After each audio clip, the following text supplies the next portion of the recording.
Welcome back to Eldarin. For those who are joining us, the party last time had returned to the city of Gumtar Stronghold, where they had finalized a few dealings with their contractor.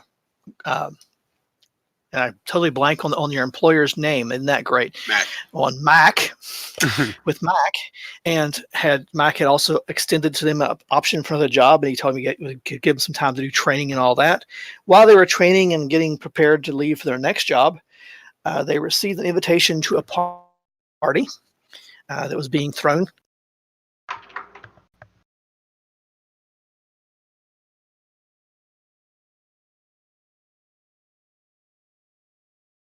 Did we lose you, Jason? Or just me? Just, I can hear you, Brian. I didn't hear you. It's like you just stopped all of a sudden. Okay.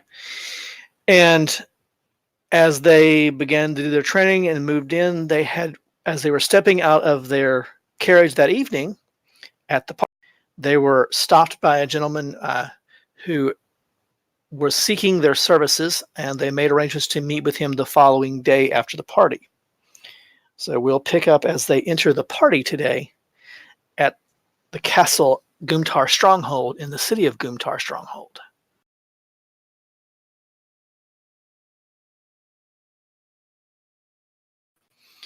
In Gumtar Stronghold, the evening has come. You can hear music washing out of the castle as you walk into the room that you enter as you're led through a couple different rooms. And I originally was going to give you a map, but decided we just do theater. So you just get my ugly city map. The room you enter is a swarm of different fashions and styles, all of them over the top fashionable, but because there's so many cultures and societies that come through Gumtar and that have been invited to this event, it almost looks like a kaleidoscope of colors.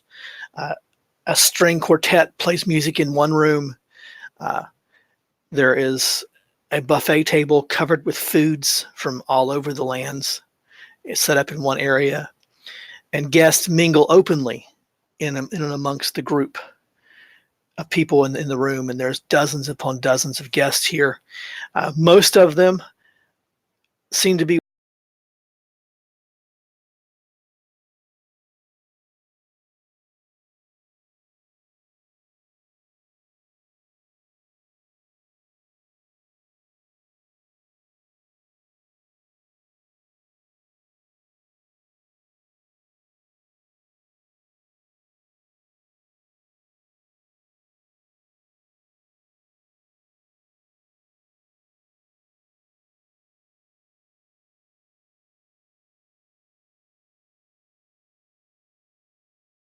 Anyone else here?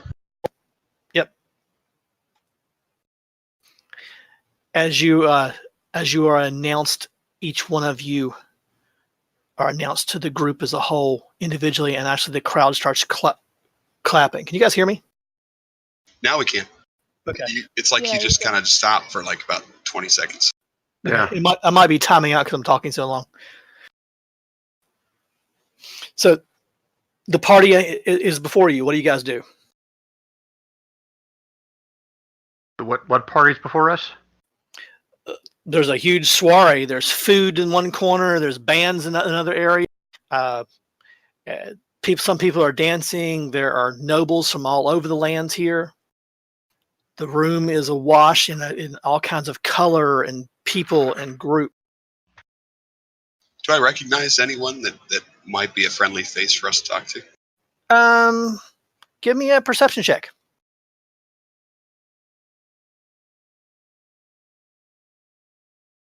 Yes. You spot a very friendly face. You spot Mac.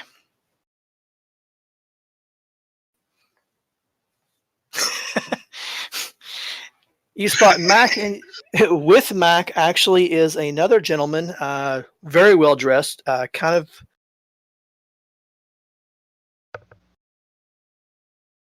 Cut out. Yeah, I lost you after kind of. Okay. Hold on. Timing out. I wonder if they changed something. Mine does that too. I don't know why with the push to talk does it. I know what I'll do. One sec.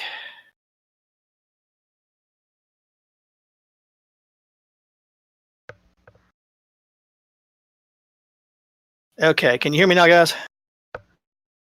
I'm no longer on push to talk. That's why you can hear me well. Okay. So I have to pay attention to that.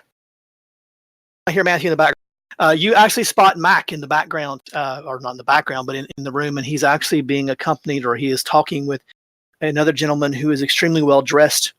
The gentleman is very, especially for an elf. You can see that he's an elf. He is wearing darker colors, like purples and navies, that sort of thing. And amongst that, as you look at him, you can see he has a signet ring on one finger.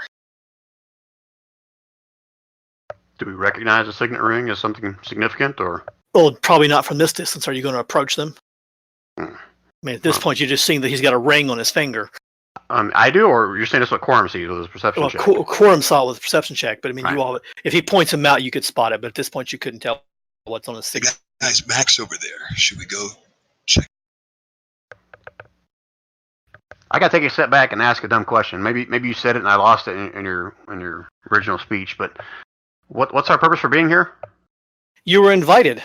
Okay, but that's all you really know. You were invited. But it was a party on our behalf. Is it like what's the occasion? The occasion was the celebration of the arrival of the new nobleman, Lord Torek, to the city. Ah, okay. That's fine. He's the one whose castle we liberated, right? Correct. Yeah, so we liberated his castle, and he's throwing this party. It's not in our honor, but actually, he didn't throw the party. The head of the city threw the party. Ah, okay, cool. For him, but you were on the guest list for some reason.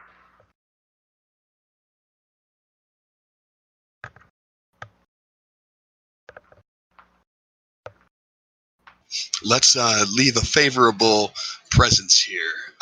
We don't want them thinking ill of us. Grun, that means that if you need to use the restroom, you should find the proper chamber pot. Hold your hand out. That'd be a proper chamber pot.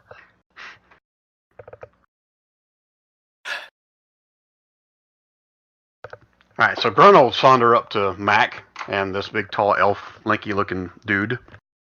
All right. No one else is going to.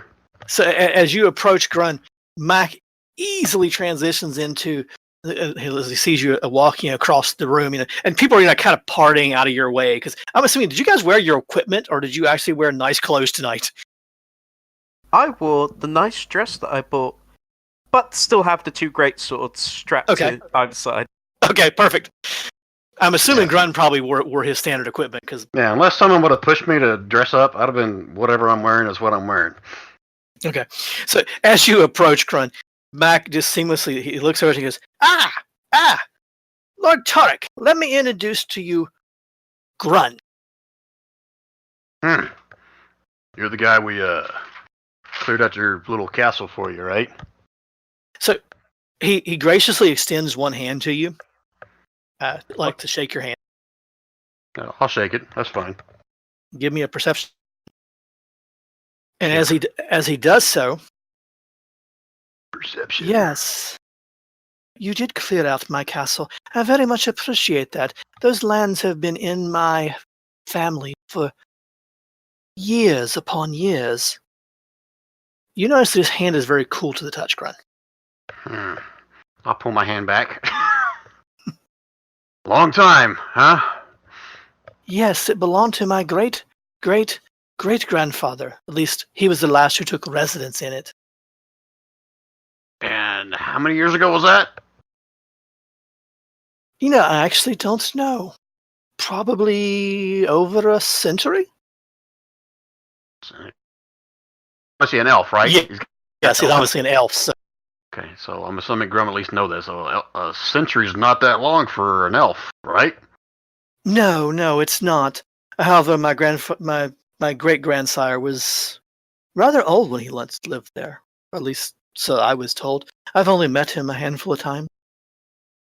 Okay, and have you been in that castle before? Or is this your first time back, ever?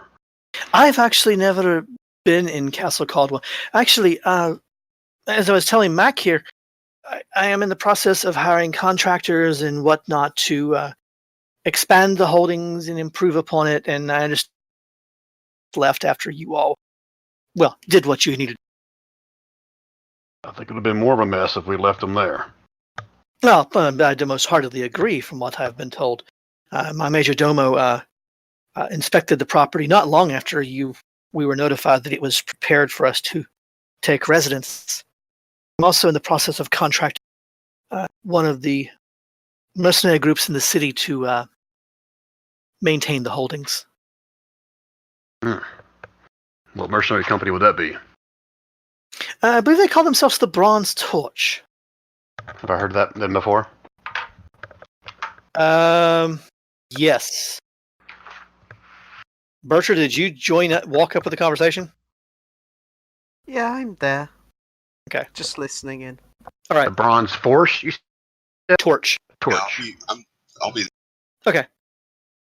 But I wanted to make sure you were included on tonight's gatherings whenever they informed me of the event. You've done quite a bit of good service for me and my family, and I do appreciate it.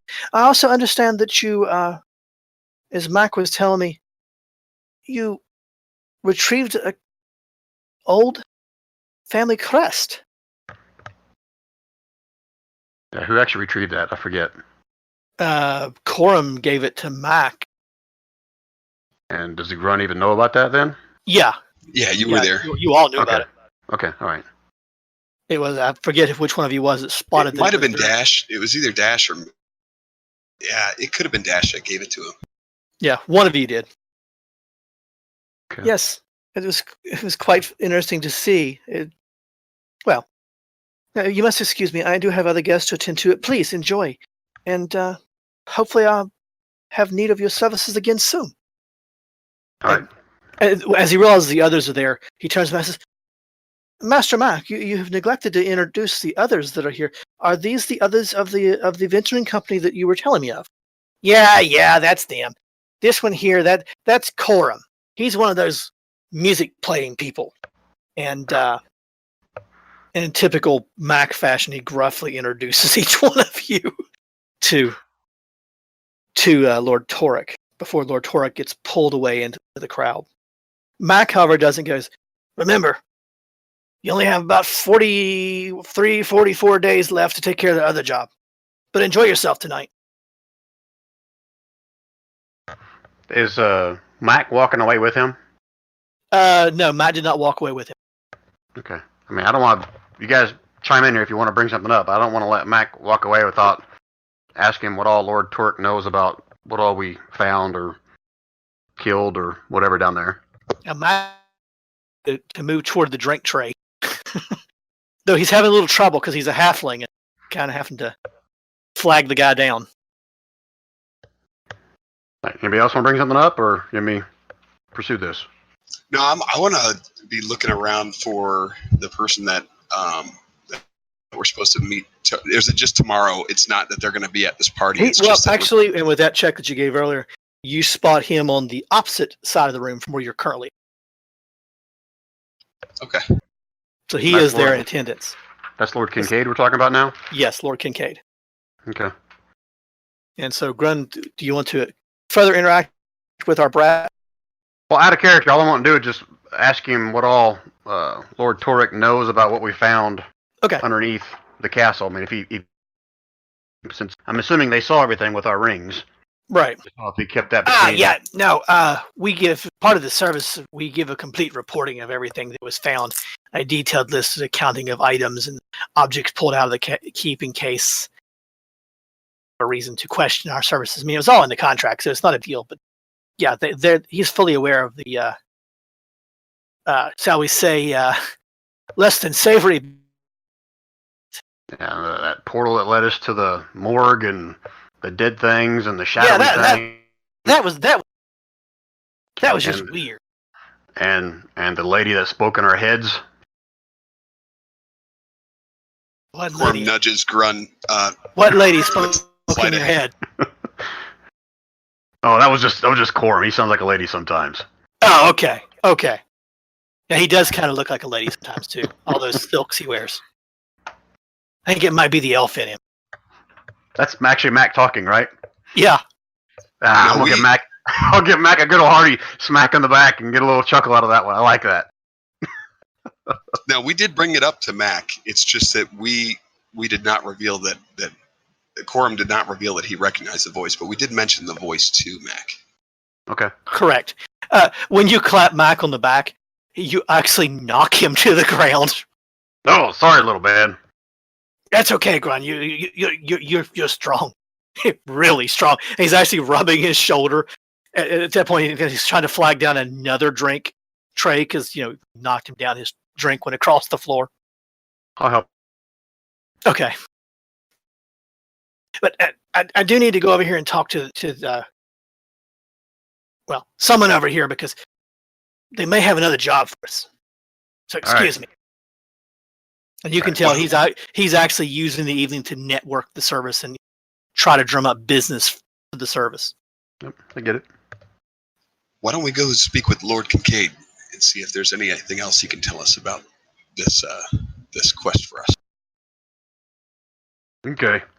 I would have grabbed one of the drinks off of the same tray that Matt got something off of. Yeah, I mean, there's drinks everywhere. And the crowd seems to part for you guys as a group. Maybe it's the fact that Bertra's walking with you and has two great swords along with her fancy cocktail dress.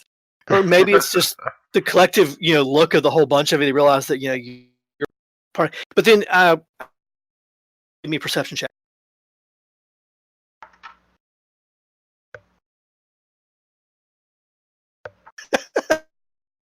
She's overcome with the entire crowd. You actually, a couple of you, Corum, Grun, I don't see Bertra's yet, but Corum and Grun, you actually realize that, and you hear snippets of conversation, and people are actually saying, naming you, and you're realizing that they know who you are. They know you work for the Retrieval Service, and you hear snippets like, weren't they the ones that took, or didn't they fight a bunch of goblins outside the city? So the exploits that you've had have started to even flow into the upper crust circles. They're aware of somewhat of who you are. This makes Corum very happy. Yeah, you're hearing it as well, Bertra. So as you move across and move through the crowd and around the room, you approach Lord Kincaid, who you spoke with outside the building, and as you approach him, he looks at you and he goes, "Oh my goodness! Aren't those that are working for? Oh, what's that egregious little halfling's name? Mac. Something. Mac. That's him.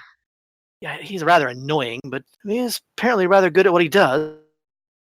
Rumors of you, and you can tell he tries.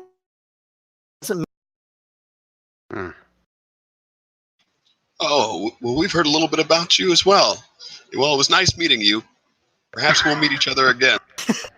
Well, very well, very well. Yes.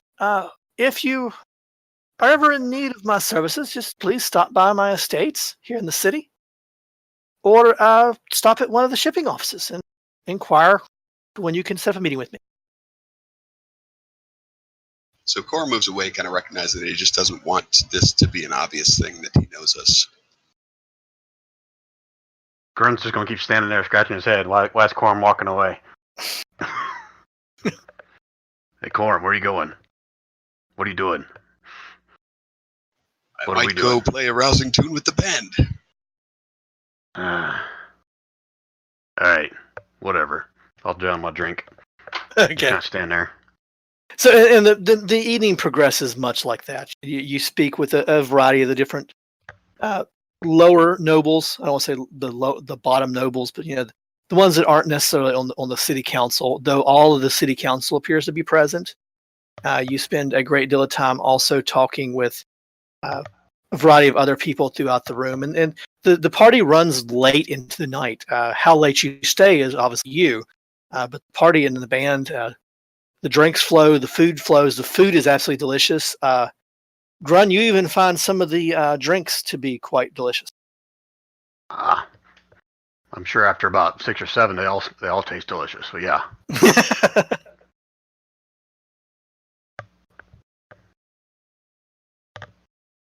And then when you guys collectively as a group are ready to leave, you can depart the party. But there's nothing major going on in the party. Don't worry, I don't have a lurking monster in the corner here. Okay. No other talk. Sorry, go ahead. Sorry, I check who's in the musicians that are playing, just to see if I recognize anyone. Okay. You notice Corum. Yeah, you do notice Corum has joined them at some point. I'm not quite sure. Not only is he playing, but he's also started singing. But no, none of them particularly stick out as notable. I mean, you do recognize a few that maybe you've seen around town in some of the bars and stuff that you've frequented. But none of them appear to be like any of the bards that are working as a part of the retrieval service. Well, except for Corum.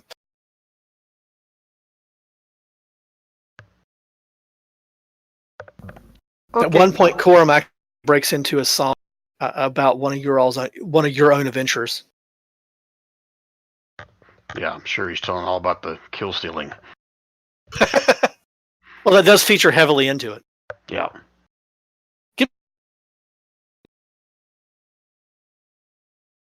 Oh, so what are you playing?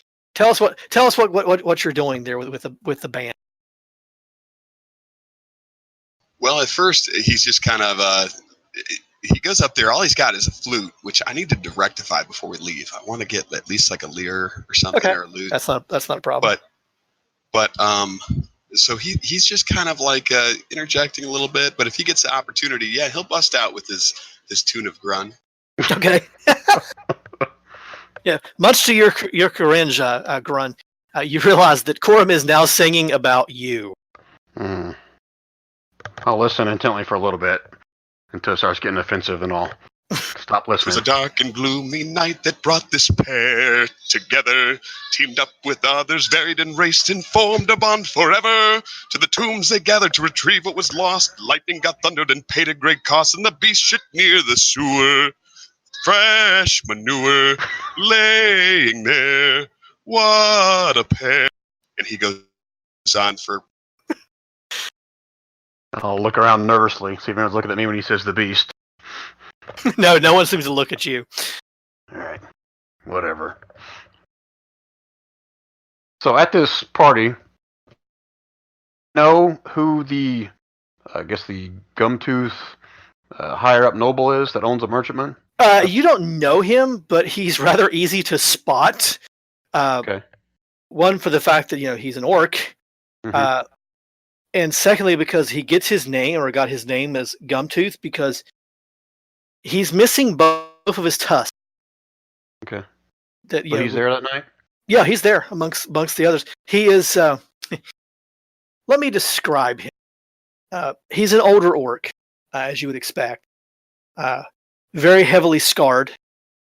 Again, he's missing all of his main tusks are missing. That's how he came by the name of Gumtooth. He has smaller, beady eyes now, but his clothes, he's dressed in an approximation of a silk suit, which just his looks and the nice cut of the suit just doesn't go together. It screams gangster, is what it screams. But he's very easy to spot. He's going around the room and attempting to hobnob, but doing it very poorly.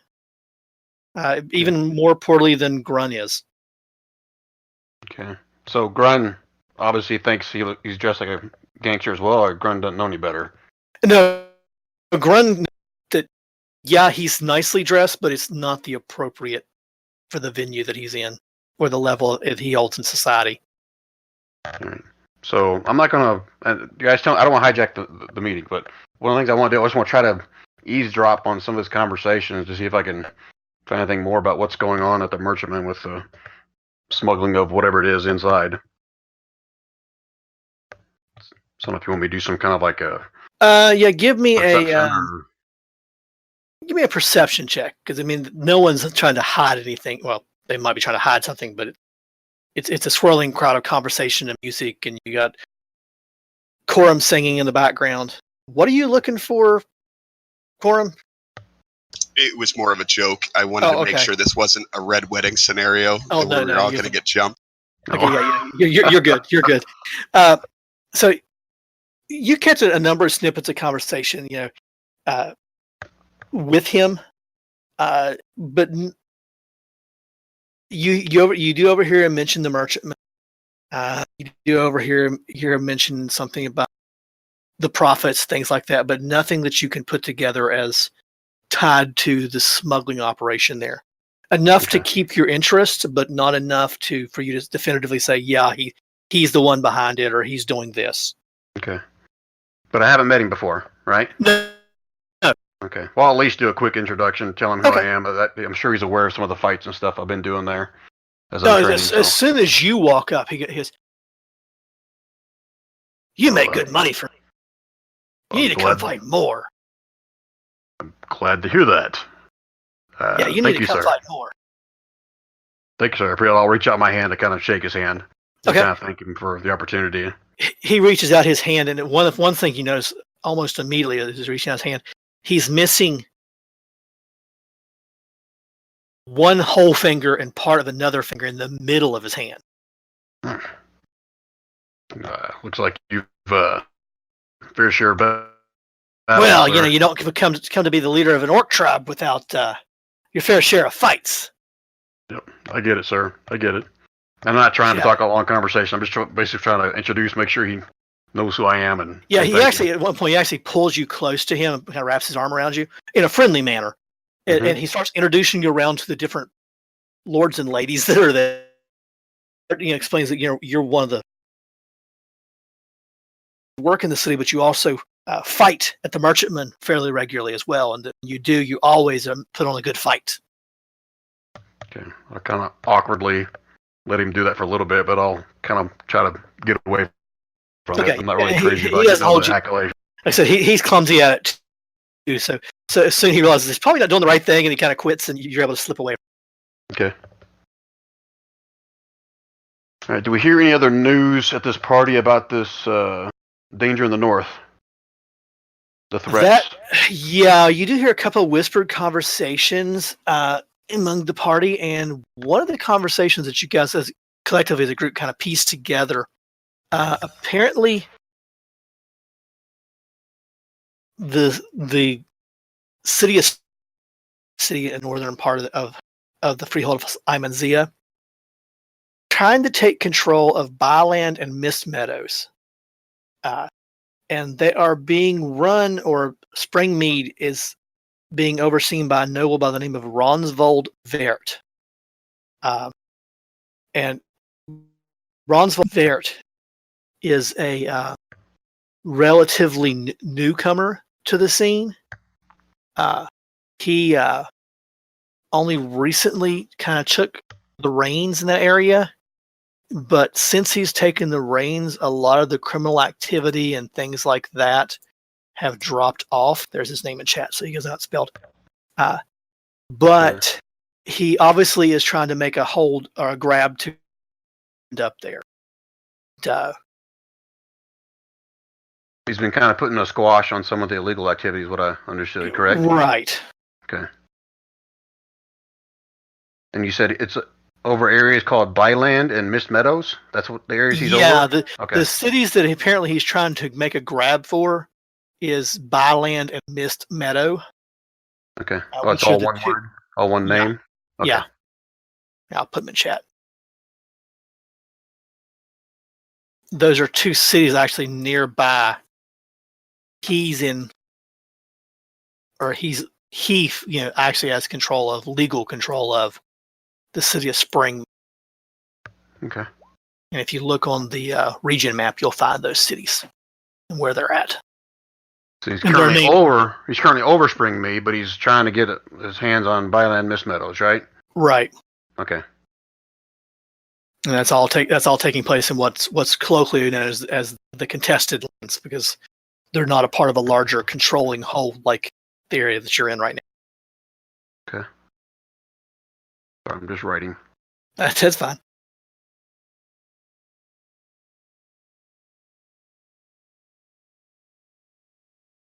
Anybody else trying to glean any information or anything while you're in the party?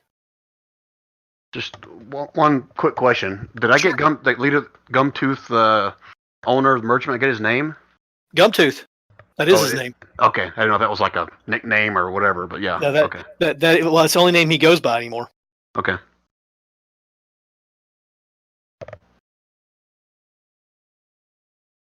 All right, that's it for me. Okay. Anybody else? No, I'm good. Corum wants to kind of leave before the party dies. Okay. He's looking for the cues.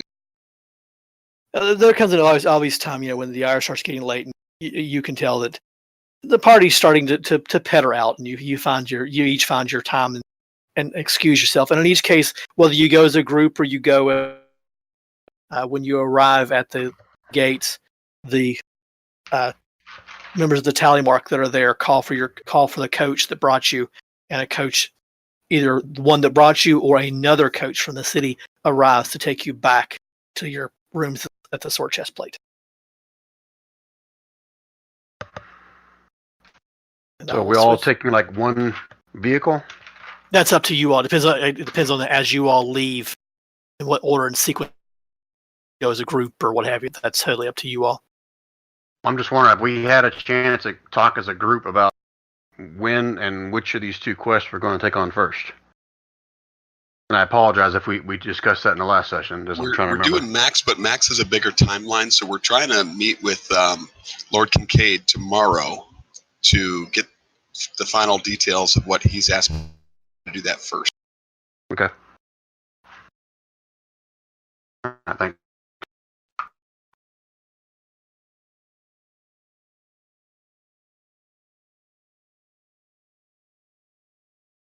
Okay, where are we? Oh, way over to the right. Yeah, I was getting ready to ping you. I was in the process of moving you. Yeah, I just put you in your rooms at the sword chest plates. Where? And well, for sake of role play, you all come in, crash that night, and then in the morning you wake up well ahead of whenever you're planning to meet with him to have your discussion. I'll let you all have that discussion. With him or amongst ourselves, we're saying? Amongst yourselves.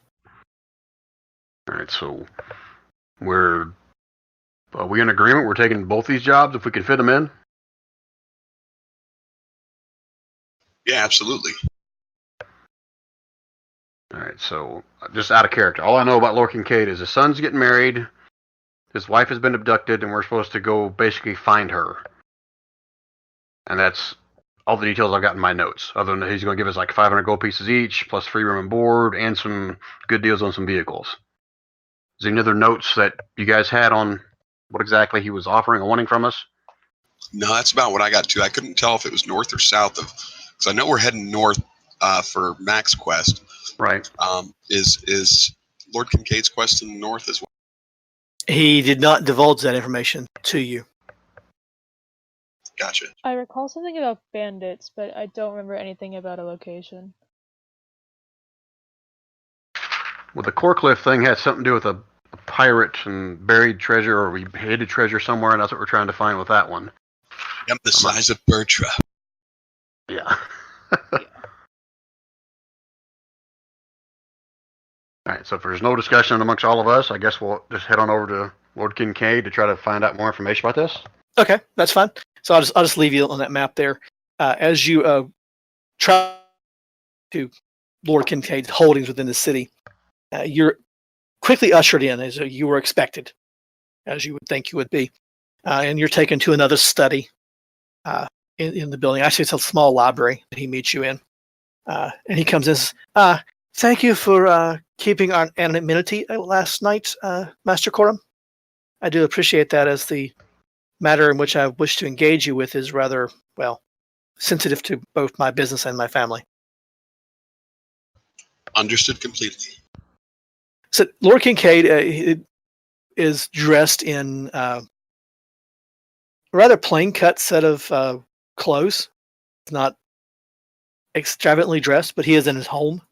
But he's also known around the city for being a businessman who has his team and runs the business himself, not so much through proxies. He's an older gentleman. He's human. Now, to the matter of the issue at hand. As I told you last night, my son's betrothed has been abducted by a group of bandits. We were fortunate that, well, when they abducted them, they killed all of the groomsmen and the couple of guards. She had went horse riding with my stablehead. We are fortunate to know not only who they are, but where they went, because my stable master had that morning, and the son was busy playing in the woods when the bandits attacked and went unnoticed. I can have him brought in, but he did give me indication of, through his descriptions, we were able to determine who these bandits are, and through my other sources, we were able to determine where they are. It's just be a matter of you going there, retrieving her, and bringing her back to the city. But here's the catch. We need her back within 3 weeks. That's when the wedding is, right? Correct. Yes. Yes, Master Grunt. That is when the wedding itself will be officially announced, and my son and her will be part of that announced public event. We're planning quite a bit of a bake gala and bash here in the city during that time. So, but we will need her here and present for that. Kind of hard to announce a wedding without the bride. So you said you know where they are. Yes. Let me show you a map. Let me get a map of this region. One moment, and he actually goes around and he pilfers around in the one of the main drawers in the study there, and brings up this map.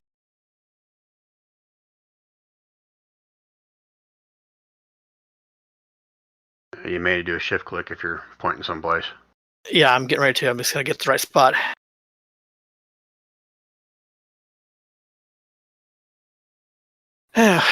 He is, and you can see, guys, I've already marked where Mac told you the vault is. That's not on his map. The gentleman you're looking for runs a small bandit group. His name is Oliver Horn. You may be aware of his activities. He's not new to the region. But until now, he's mainly kept himself, well, he works for whoever hires him. His base of operations, according to what we've been able to determine, is just a little bit north of High Griffin. A few days' ride from here. That's their headquarters, or that's just where he is currently? That's where he currently bases himself out of. I don't know if it's his main headquarters, but I know that's where he's at now. We know that because the young man, as I mentioned, was able to identify him, and I was able to send a few inquiries into that direction to identify for sure if he was operating out of that area. We're fairly certain it's within this region, though exactly where there we do not know. We just know that he's been seen quite frequently on the road between High Griffin and Ostburn, particularly in this area. What can you tell us about this man? What is his motivation? The bride to be. If I had my guess, money. He's So more he of a has mercenary. He's more of a mercenary than a bandit. Has there been any ransom? Could we potentially be the people delivering said ransom? There's been no ransom, but I would suspicion, if I had my guesses, that he was hired by Rafus, my son's betrothed, is from a city south on the southern coast at Stonehold. Look a little bit further to the south there. You will see on the peak of the city of Stonehold, which is one of the other major cities in the region. And she is from Stonehold, and her marriage to my son will help unify a trade agreement between our two houses, thus expanding both our holdings and potentially netting a bit of profit for both families. However, Lord Rafus, the hereditary title in the Rafus Citadel, he very much does not want this trade to go through. He would rather the arrangement be made with between himself and my house. To be honest, the Rafus Citadel's trade empire is nowhere near what her family can offer me in Stonehold, so I overlook that. I did not think that they would go to this level, but apparently they have.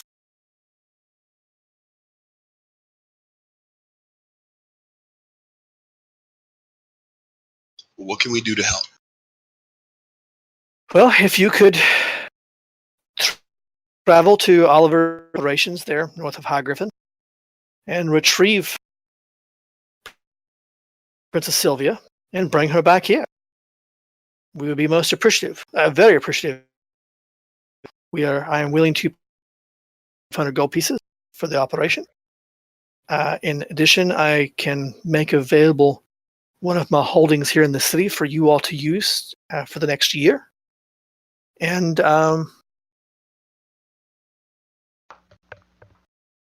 I will also outfit you with horses and mounts for your travel there and back. And you may use those for a year. Okay, decision. It's the most generous. So I'm gonna ask him. With some of my soldiery background, I guess I don't know if it's something really grown to know or not. But is there any reason to believe? Are out of character? Are arranged marriages common, or is this an uncommon? It's not an uncommon, unheard of thing, though it's not typical. But an arranged marriage to unify for a lot of times, shouldn't say that's not uncommon. They are common. Usually they're done like this to help further a trade agreement or settle a peace, something like that. And in most cases, illegally married to each other, but they tend to carry on their own lives outside of it. It's just that it is a true matrimonial arrangement. Okay, and would there been again? Does the news of her kidnapping or not? No, the news is not public. He has not let that out into the media. Okay, because she was there visiting his son and under his care, and that would cause a lot of problems. Okay. For him politically. And did he share whether or not the bride was, I guess, happy or okay with this? Yes, she was. Yes, marriage yes, and you know this even from just general. It's been news of her in the city. Not so much about the official announcement, but that she was courting Prince Kincaid, and she is accepting of the wedding, and she understands what's going on. She also knows it's political, not necessarily romantic. Okay. Because I was just questioning whether or not she could be behind this. Right. If she doesn't want to be in the marriage, but so I guess that's the case. No. Okay. All right. What else we need to know, guys? How many days' ride is it? He said 2. 1 second here. Looks like it's just a little bit further than it is to get to Coracliff. Just look at the map. Yeah, you're pretty much in the middle. Here it is. Find the right one. It's about 180 miles by land. So you can do about 30 miles a day on a horse. So it'll take you about, I'm sorry, I misspoke earlier. It'll take you about 6 days.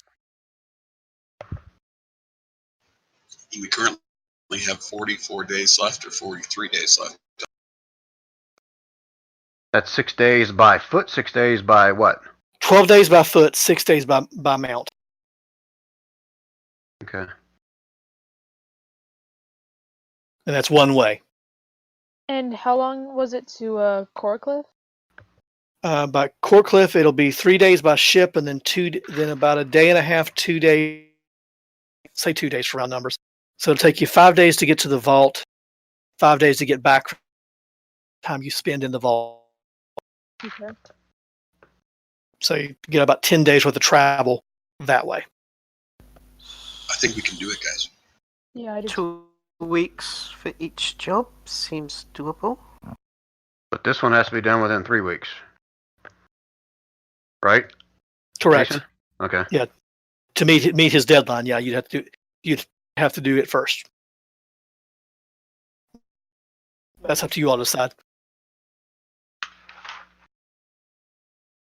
Ideally, we'd leave now. If you and when because he's kind of stepped as a discussion and decision, and he kind of over triggered. If you want to leave now, I can make arrangements for your outfitting immediately. I said ideally. I said not definitely. I understand that. I'm just letting you know that I can make arrangements for horses and mounts immediately, even for someone your size. What do you say, guys? Sounds like the way to go to me. If we're going to do both of them, we got to do this one now, so we have plenty of time to Yeah. do the other one. Let's do it. Agreed.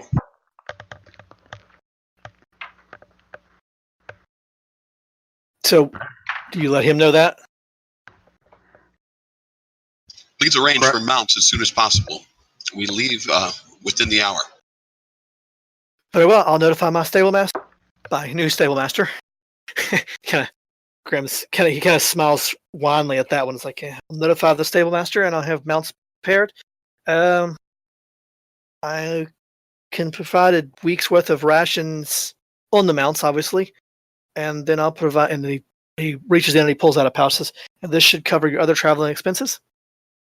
Hands you enough gold that would offset a week's worth of travel. Says, oh, and says, I will have brought down to the stable a bundle of clothing and items for Lady Sylvia.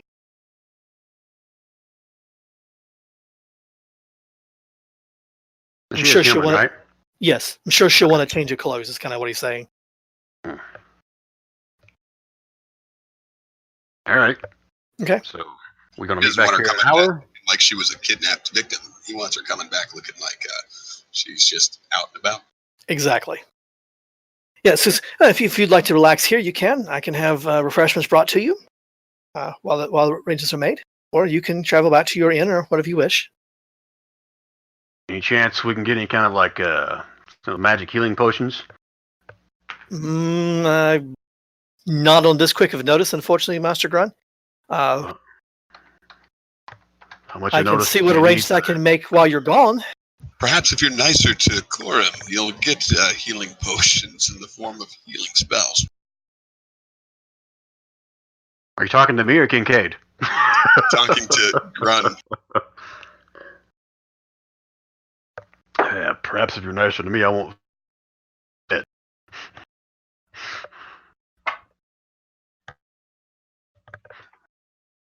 I go up to Lord Kincaid and I ask, what's Higher Griffin like? Just So, anything you guys need to procure within that hour? I know someone was looking for a loot or something earlier. Yeah, Corum, if they're nearby and he can get to it pretty quick, he'll go down to see if there's like a loot early or something. And he can always wait till he gets back. Yeah. He doesn't necessarily need to bring it this time. Yeah, It's just that when he gets okay. Yeah. Very well. And what about Bertra's question? I'm sorry, I didn't hear you, Bertra. basically it's just what's High Griffin, what's in there, what's it like? Oh, well, what's High Griffin like? High Griffin it's not a major city. It's a small town, really, to be truthful about it. It's mainly grew up there because of the crossroads. There is a little bit of mining in the area. There's actually a group of dwarves that does some deep mining there that pulls out iron ore. It's not a bust town, but it's not a hugely profitable 100. I guess maybe where he's going with that, I don't know if you are or not, Bertra, so I don't know if words in your mouth, is High Griffin kind of like under the rule or in cahoots with this bandit? High Griffin falls under the control of Gumtar Stronghold. Okay, I get that, but my question still remains. No, Oliver doesn't seem to have. Okay. I mean, he might have some sway in the city, just from friendships he's developed, but as far as control, no. And Oliver doesn't tend to. While he's currently operating on this area, Lord Kincaid can tell you that he has also operated near Woodshore. He's operated near Raybush for times, so he tends to move around. Okay. That's why he's been so successful and not been caught or not merged by some militia, because he keeps moving his bases around. So did that come up with Lord Kincaid? If we actually capture him, is there a reward for bringing him back alive or dead? Kincaid doesn't care, and he'll tell you, so I don't care what happens to them. However, I do know he is currently wanted in Wivenholt for quite a large sum of money, if I'm not mistaken. I can research that for you if you want and see who's offering the best price at this time. Grun's going to kind of shrug as well. Even if we catch him, we can't bring him to Wivenholt. We got to bring her back here. Well, because I understand that. So just unfortunately, he hasn't committed any crimes toward Gumtar stronghold. So Fine, we'll cross that bridge when we come to it. Let's head off and we preserve it.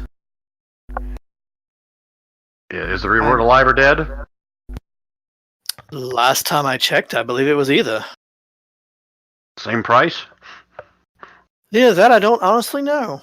All right. But again, I can have someone of my people look into it for you. All right. I'll get a pickle jar.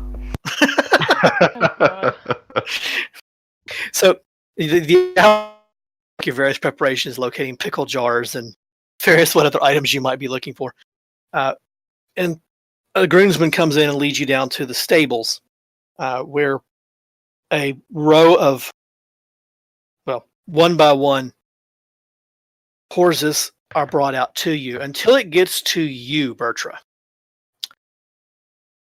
And then he kind of looks at you. The stable master looks at you and goes, "You are a bit of a problem. You are far larger than most people I have to outfit, naturally. However, luckily for you, well, I have a few choices." I'm hearing like the Aladdin music in the background, like Prince Ali. I'm getting into my notes here for a second. There. So for the is riding horses for you guys, along with an additional riding horse for Princess Sylvia, and a couple of draft horses to carry supplies and material. And then he kind of walks back and he summons. He waves toward to you, Bertra. Says, "You may choose." And he takes you to two pens toward the stable, and in both pens are gray animals. In the left pen is a large gray animal with a long nose, two ivory tusks. In the other pen is another large gray animal, only it has two sharp tusks in front of its long face. You've never seen these type of creatures before, so you don't know. So, do I go with her? Grun would have. Give me a nature check. A nature check? Yep. Identify as brethren? Okay, you're fairly sure, Grun, that the one with the long nose with the two ivory. Okay, I'll share that with her. If she's ever heard of it. I don't know if she's assuming she hasn't. The other creature... Say not a clue. Yeah. The other creature you're not familiar with, Grun. Large fangs sticking out from its... I mean, is it like mammal? Is it like reptilian? Is it, you know... It's a mammal. It's got gray skin. It's got a long... And on the front of its head is two horns that protrude from it. And the horns are in line with each other. I pick what I'm pretty sure is a rhino. But though Bertra doesn't know. Yeah, Bertra doesn't know that, but you're right. And he says, excellent, excellent. I will have it saddled to me within 5 or 10 minutes. As the rest of you, are checking horses out, you see Grunt and Bertram come out, and Dash would recognize it. We'll assume Dash is with you guys. Naya would probably recognize it. Corum would definitely recognize it based on his background. You see them leading a rhinoceros. Pretty cool. That's a weird looking horse. These will help you along. And the groomsman, he's kind of old, an older gentleman, and he's got gray hairs. Now, these horses here, and he points to a couple of horses in the back, couple of the draft horses. They have grain and other foods on them for your animals. Enough to take care of you. Excellent. It's quite the rhinoceros you got there, Bert. A what? A rhinoceros. A rhino horse? That run. Yeah, Rhino horse. I like that. much. Rhino horse. Yeah.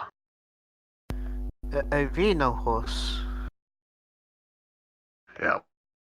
Big horse with horns. And I'll make those mount sheets available to you guys here shortly. So you're leaving the city, I'm assuming? I'm assuming Yes. we got everything we need. Yep. So are you going to, now, just so I know what you're doing, are you planning to head toward High Grove by the road, or are you going to go overland? How are you planning on getting there? Well, I'm assuming we'll at least start off on the road. We need to come up with our reasoning behind why we're traveling here. We're not going to, hey, we're out to find the Bandit King and get the girl back. We're trying to keep it kind of under wraps, I'm assuming. Yeah, well, the Lord Kincaid would appreciate that. No, I mean, as far as I was talking about the other group, of how when we go into town, rolling in, what are we doing here? If someone asks us. Usually, I tell them it's none of their business. Accept it. Yeah, that's one way to go. You look around at everybody else. Are we good with that story? Damn business. I'll take that as a yes. Okay, so you make your way through the city and out the gates and start traveling down the road. And Lightning and Dash are with us too, right? Yes, yeah, they're with you. They're just being unusually quiet today. The two cats were from the party last night. They discovered the catnip, apparently. So as you travel down the road, yeah, they're taking cat naps on the back of their horses. As you travel down the road, the first day goes pretty easily. You camp out, find your nice campsite. Second day goes fairly well as well. On the third day, when you wake up, the skies are an ominous gray. They're heavy laden. You can tell it's going to rain today. And by midday, it's more like midnight. It's so dark and overcast and cloudy. And the rain is coming down in sheets. And it's miserable not only for you, but for the horses. Everybody's miserable. The rhino seems to enjoy it. Keeps splashing in the mud holes, getting mud all over Grun, Corum. But as you're traveling, you think you see what are you doing with prestidigitation, Corum? Oh, not mud again. He just keeps casting it on himself to keep clean. So as you're traveling down the road, it's become abysmal, and you've all collectively as a group decided probably need to find a place to get out of the rain. However, you're not seeing any place otherwise than camping in the trees. and you're already soaked through, so setting up tents would do no good. And you think you see an old house off the side of the road.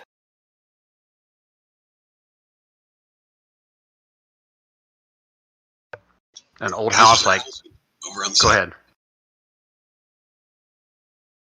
It appears to be an old abandoned or empty house. Okay. We're going to look around the rest of the guys, especially at Quorum complaining about getting muddy and wet. Do you want to hang out there for a minute, wait for the storm to pass? I think it's as good a place as any right now.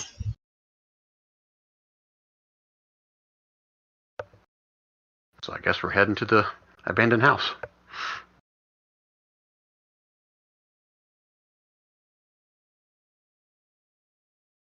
And let me switch. And your tokens aren't here yet, so one.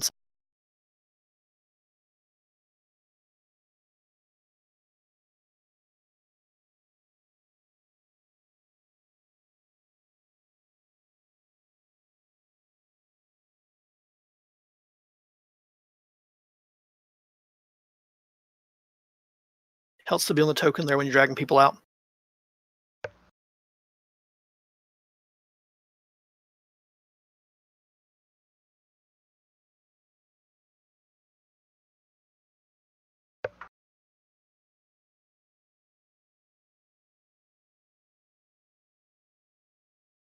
Think you're all there now?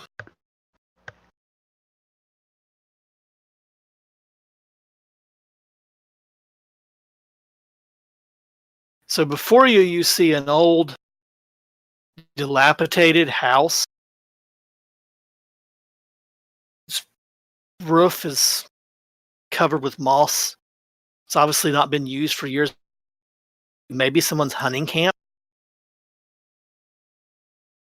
He said, and even though it's midday, it's almost as dark as if it's midnight. So what are we doing? Guys, why don't I go check it out? Yeah, go make sure it's empty. Okay. So go ahead and move yourself in there. You're obviously being sneaky as all get out there, Corum. So is this a door here? What am I looking at? I'm trying to figure this out. On my screen, it looks interesting.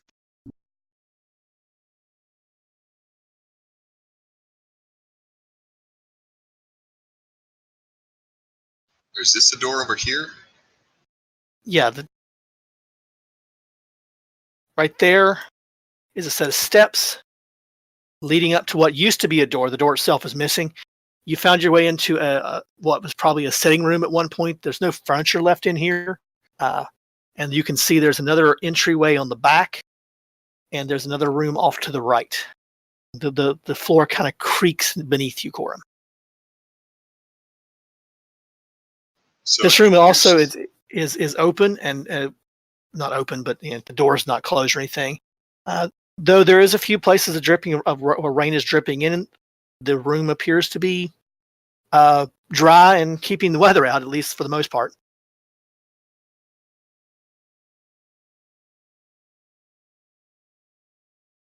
Okay. How convenient. It's like storming here right now with hail and. Oh, hey. Nice atmospheric effect. There we go. I was going for that, Brian. I planned it. So Corum will go back outside and let everybody know that I don't see signs of anyone in here. It looks like we might have just a little bit of a dry space for us to rest momentarily. Is there any place where we could put the horses up at, or get them almost kind of stabled, or at least tied off? You could actually tie the horses up to the front of the house. The way the rain is falling, they would be out of the vast majority of the rain, so they would be okay out front. Okay. Then Corum will bring his mount over to the front of the house. Okay.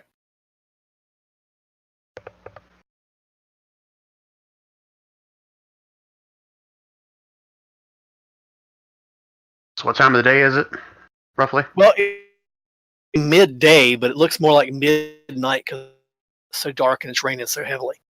Okay. All right. So I'll ask the group, is it their intention to storm in here, or what's our intention while we're here? Alia, is there any way for you to tell roughly how long the storm will be in its prime before it weakens? I mean, I don't know. Out of character, could I just do like a nature check? Yeah, nature check would work. Alrighty.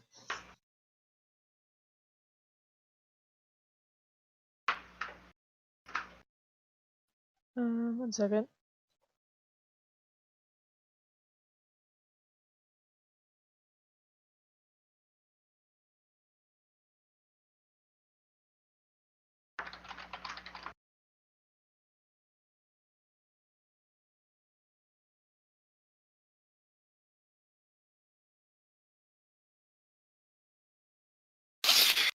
Okay, that's Quorum stealth mode. There we go.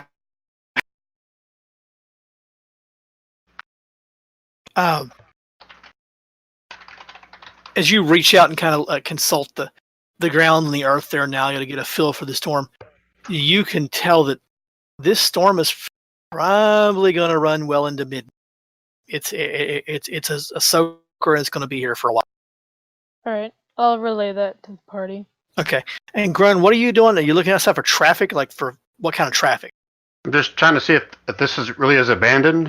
Or if there's been any other foot traffic on this area. Okay. Give me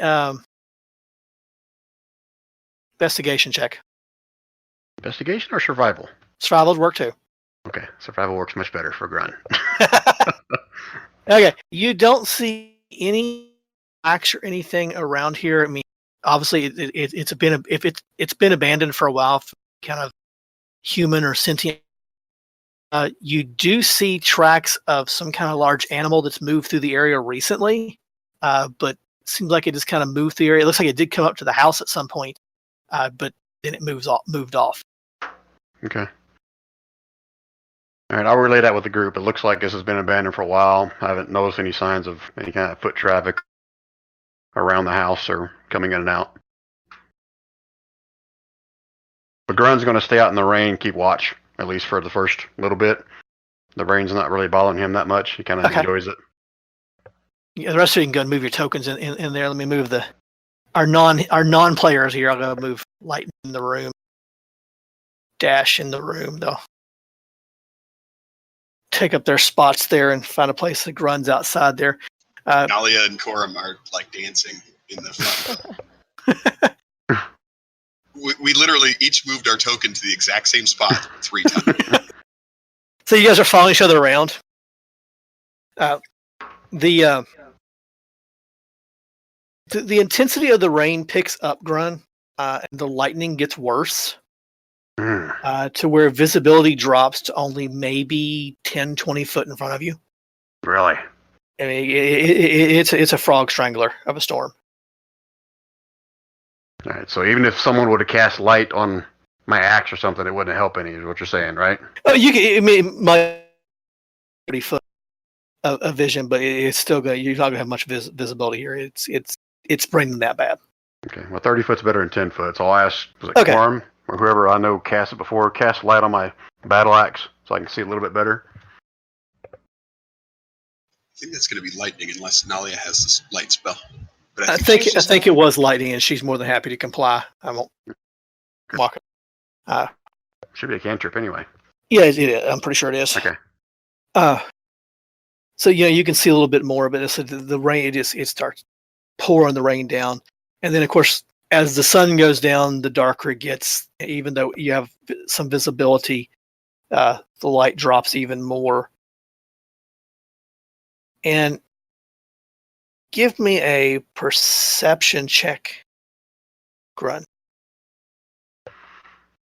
Does the fact that it's getting so dark during a storm, does that raise any concerns or anything?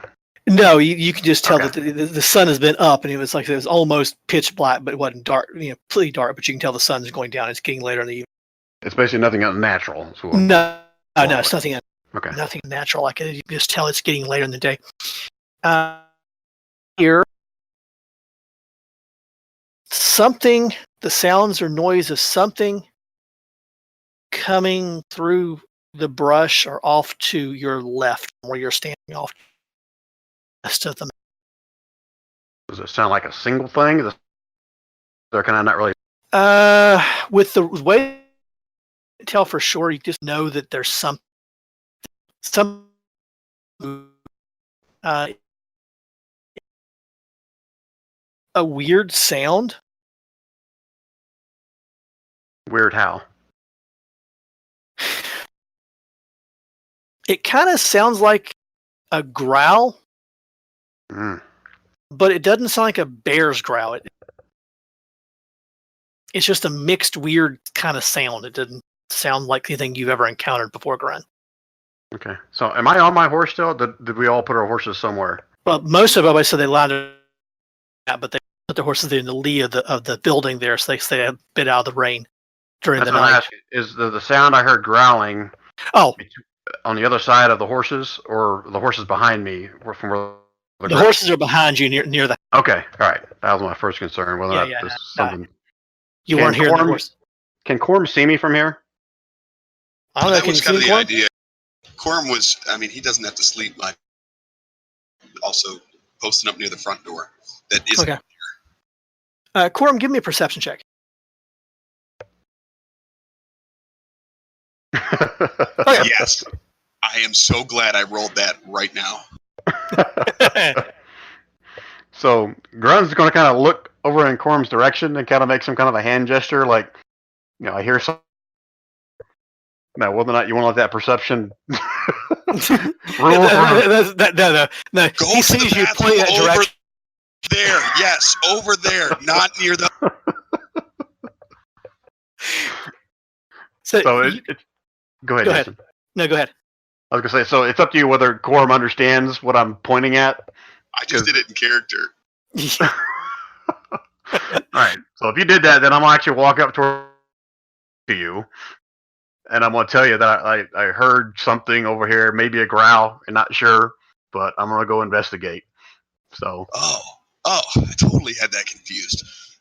Do you want someone to go with you? Let me put the others on alert. Is anyone awake that I'm seeing in there now, or is everybody asleep? They're not asleep because it's not night. How late is it? It's probably 8 or 9 in the evening. It's not bedtime yet, or by any way, shape, of the mind. You could be asleep if you wanted. It's a rainy day. I like to sleep on rainy days personally. I like to play in the rain. Lightning is definitely sleeping. Same with Dash, curled up in the corners in a dry corner. I don't think Dash is asleep right now. Oh. You need to hurry up and get your ass on, and you'll wake up. I'm close. I'm like 5 minutes away from home. All right, so Grunt will tell Corm it's up to him. I'm going to go investigate. I'm not going to engage anything if it's anything to worry about, but I'm just concerned about the horses. Real quick, Jason, out of character, there around the back side of the house that I had checked out earlier, there was almost like a moat or something. Is that? It's a stream. There's a stream that runs around behind the house. Okay. I was thinking if I swung around that way or whatever, maybe I could see something, but I don't want to do it. You get wet. It's not a deep stream. It's maybe halfway up your shins. Grunt, I'll circle around the back and make sure we're not getting flanked. All right, well, tell someone else. If I hear something, I'm going to shout, but I'm going to go look into it. Corm lets Nalia know what's going on as he goes out the back door. Okay. So I'm going to start walking with my axe out. Okay. In the general direction of where I heard the growl, just see if I can determine what its source is. I'm pinging the general direction for you. Heard it. All right. Stop whenever I can actually hear or perceive something else. Really, nothing yet. I'm gonna step on it and die. You're hearing something coming from behind those bushes? Again, does it sound like a growl or something else now at this point?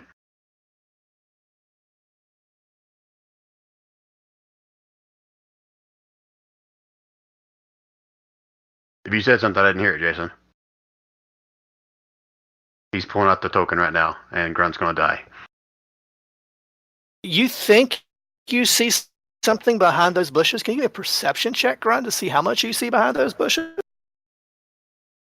Oh, yeah. There's too much There's damn rain. something moving back. There's something back there. Maybe it's just the bushes. All right. At that point, I'm going to shout. It says, hold, present yourself.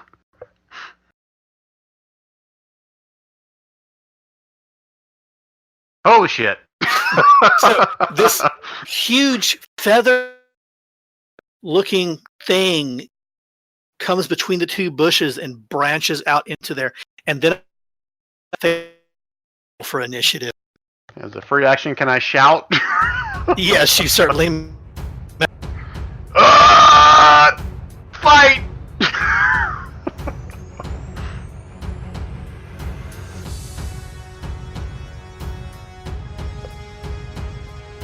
You know,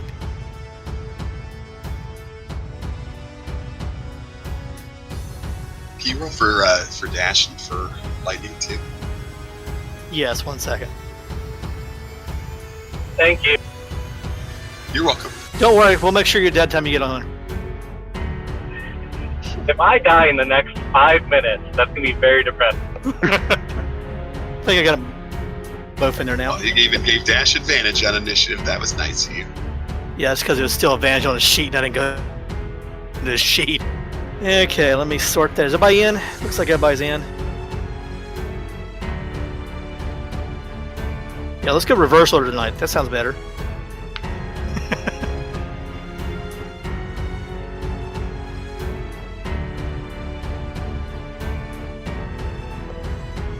So this Grun, you shout as this creature comes bursting through the brush.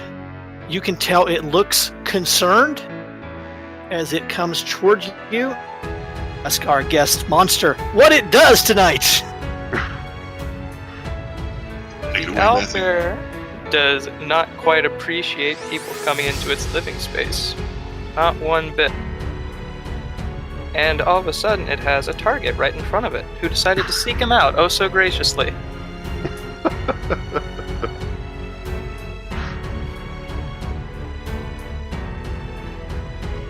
Ah!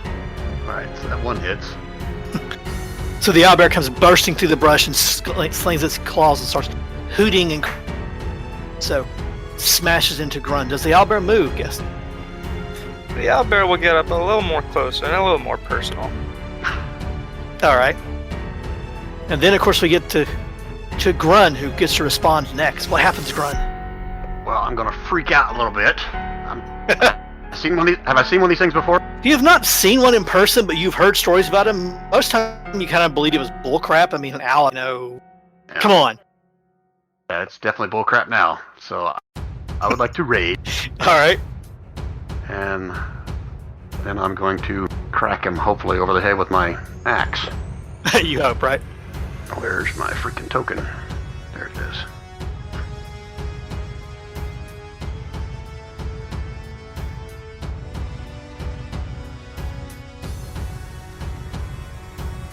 Oh, and as I rage, that let me put that in that storm where automatically an axe. Got it all. Oh, excellent. So I'm assuming that 19 probably hits Yes. for crappy As the damage. lightning crackles down the axe, and you feathered owl-looking, bear-looking mismatch in front of you. You swing your axe, and it bites into its shoulder. It hoots in rage. +2. I forgot to turn on my. Got it. And it's just a deck save, I think, for the storm aura. Yep. He's got it. Draw it now. Is that high enough for the storm aura? Yep, that saves. That damage. Half damage, so take 1. Hey, 10 total's not bad. So I give it 1 back because I'd already taken the 2 off because I figured because my monsters never saves. Should have a guest monster. Anything else, Grun? Nope, that's all I can do on my turn.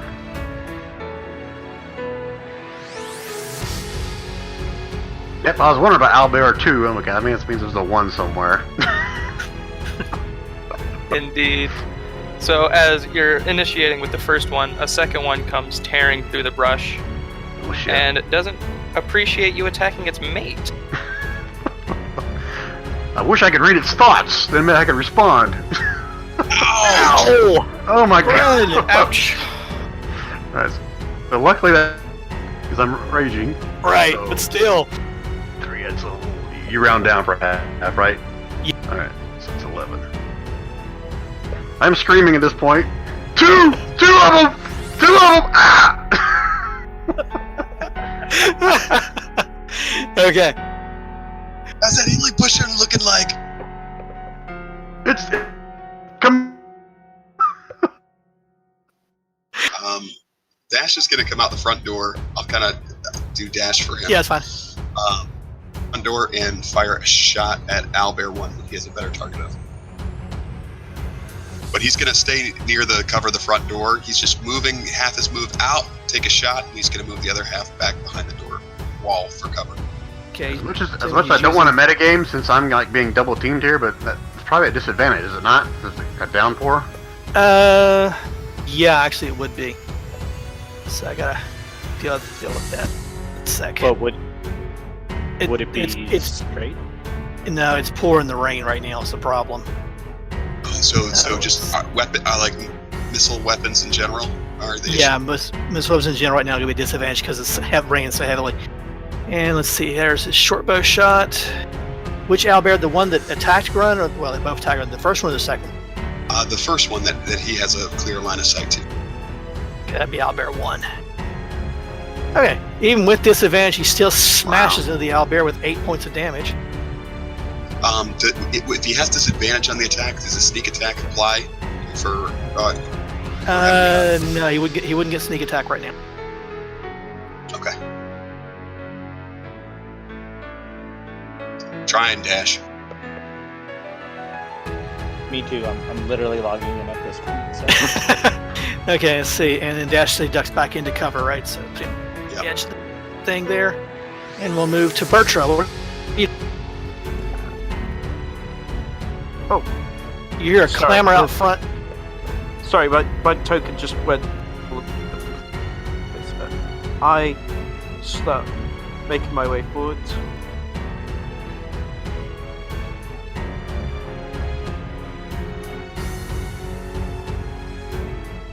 That's technically as far as I can go, so I'm gonna play a card. Oh. What we got? What we got?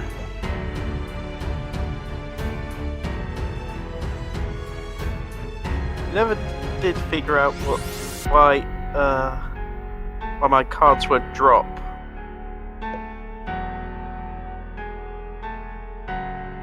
Yeah, this.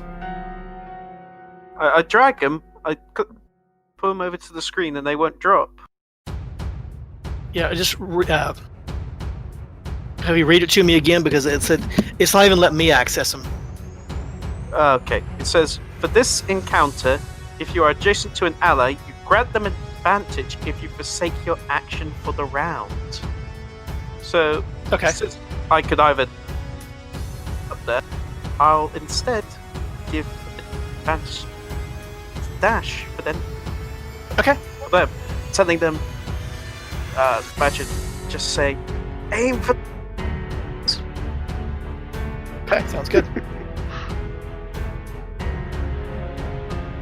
Corum, what are you doing? You were going around the building whenever poor Yes, Grun screaming, there's two of them, there's two of them. Yeah, Corum can probably see both of them at this point. He's right alongside. He had seen Grun move out in that area.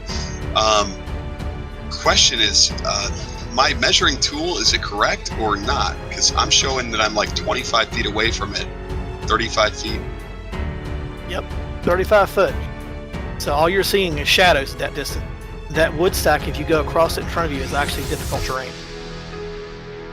So it's a little white triangles on me. So about 40 feet of movement. Okay. Correct. Corum did not like seeing Grun get pummeled like that and knows that he's much squishier, but he feels as though he needs to help his friend. So All right. Corum is going to move. He, as an attack action with his mobile feet and the College of Swords thing. He can move 50 feet per round when he attacks. Right. You get there. Even with the difficult terrain in your way. I'd step it. He'd go around to the. Yeah. And he's going to Booming Blade. Okay. Oh my god. Really? Oh! So Corb comes up. He reaches back. He whispers something, and the rain overcomes the whisper, and the spell just.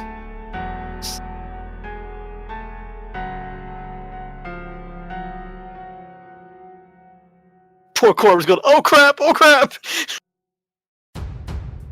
He moves 10 feet back. Didn't pay too much attention to that missed blow. So here's the question with the spell. Does my melee attack still hit since it... Yes, your melee attack would actually still have hit. Okay, so it does 13 piercing damage. It just doesn't... The thunder portion doesn't fire off. Yeah, the thunder portion. Got it. Yeah. 10 feet back. Yeah, and of course it engenders an opportunity attack when you back up from it. With the mobile feat, it doesn't unless he has right. special. That's right. Right, no. You're right. So as Corb runs up, smacks it once, and runs back. Says, "What? Where's your kill stealing now?" It's coming next turn, my friend.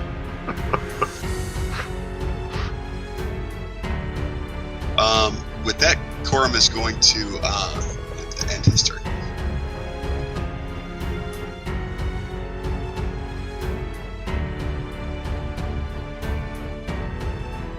I'll take.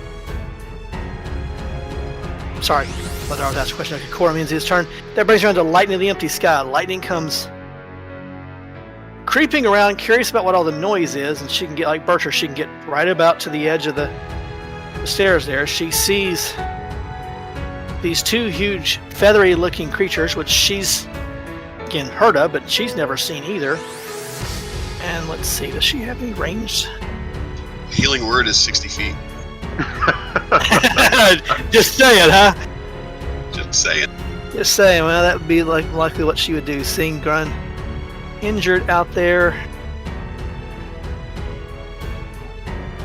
1 second. Corum specifically held his back just because.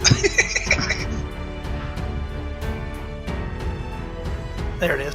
So stealing a kill is more important than healing your friend. I get He's you. not yet wounded yet. When Grun says please, that's Grun, you get 5 hit points back. Hoolah! I'm too busy to not even notice. Too distracted. She'll hang out there. That brings around to Nalia. What's Nalia gonna do? Alrighty. I'm gonna step forward. Oops. Right thing. Alright, I'm gonna step forward behind these rocks a little bit. And can I see the owlbears? Yes, from there you should be able to see.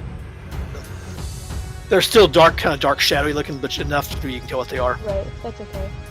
Alright, I'm going to cast Fairy Fire. So this has a 20-foot cube radius.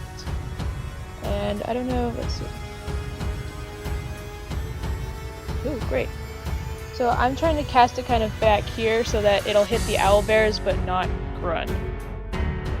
Nice. So I was gonna say, please don't give them advantage on me. Yeah, cool. So you mark the... Okay. Blue. Yeah, right about here. Where I'm aiming, so it'll hit both of them but not Grun. Okay.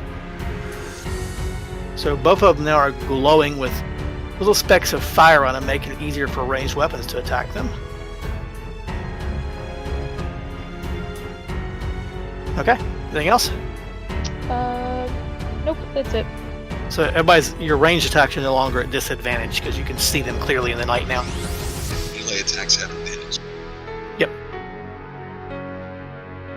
Excellent. That brings it back to the owlbear. First owlbear. The Owlbears are at least smart enough to realize to divide and conquer, so they're going to start by taking out the one wonderfully sandwiched in between them and still focus on Grun. What are you? Are you an owl or are you a bear? Make up your mind.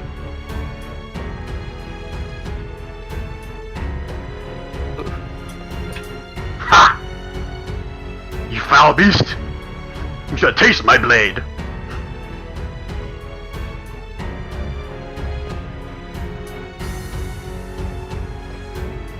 Now these are at advantage then, right? Well, let me turn that on! And I'm gonna try to hit this one back that tried to take a swipe at me and missed miserably, I'll point out.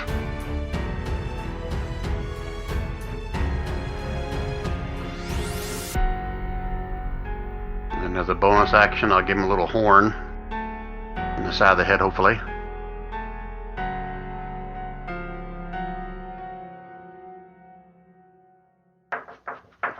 And that is my turn.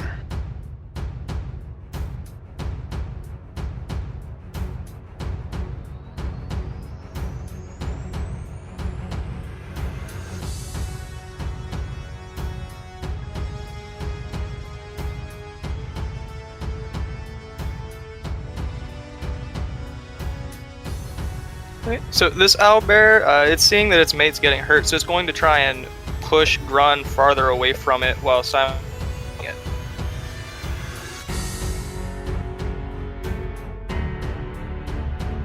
Give me a strength check from both of you. Tested rolls here. So if he can shove you back, Grun. Oh, maybe not. Ha! Okay, so because of that, the owlbear gets shoved back 5 foot. So you have more owl in you than bear. And Get shoved back? Grun, I don't know what's going on, but you're getting triple advantage or something weird. It's rolling 3d20s. Is that normal? You what? Oh, you know what? I rolled on. I didn't see that. It's even thing I can click on my sheet. So my fault. So if you need to redo those. No, right I ahead. looked. You would have got it on the first 2, on every single one. Okay. Just, even the strength check, it was your very first roll. Just thought. Yeah, the character sheet has an advantage plus. I clicked on that. I didn't realize the plus was next to it. And it was even an option. But Jason, since he got shoved back, do I get a reaction to opportunity attack? And along with that, with the owlbear, get a chance to make its attacks before it was pushed. The owlbear would not, but Grun would. Let me see if I can hit this little owl. I mean, owlbear.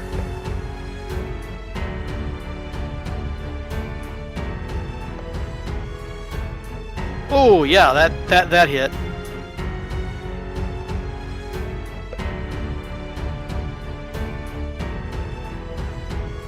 Grun's getting into this now. Here's your chance, Corum.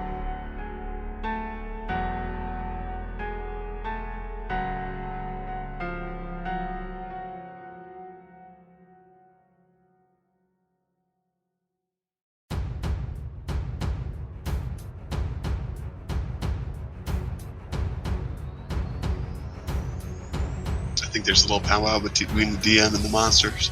Yeah, there was. I was getting directions. Okay, and that brings us to Dash. What's Dash going to do here?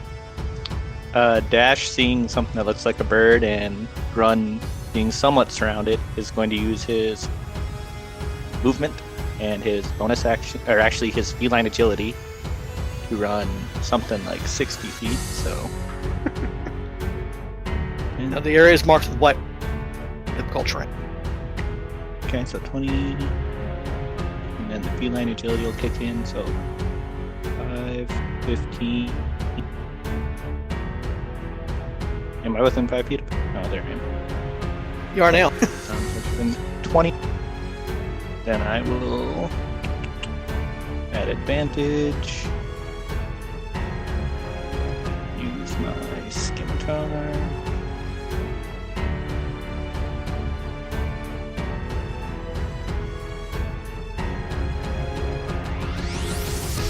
And since I have advantage, I imagine it'd be sneak, so.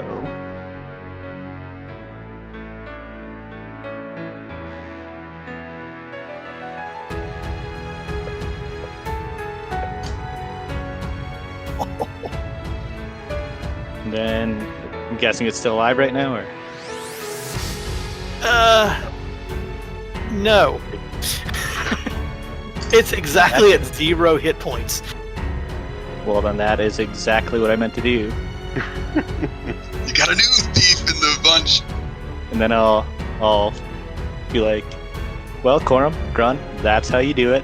And is there like a tree or anything for me to hide behind? I can't tell. Is this a tree? That's how you do it. I'm gonna go hide now. Yes. Okay, I'll Yes, use the that rest is of a my tree. movement to get over here, and then can I use my bonus action to attempt to hide? You're gonna attempt to hide, yeah. Sweet. Normal. Poof, gone. And that's my turn. All right. Bird. Time to move forward and kick some owlbear ass. So.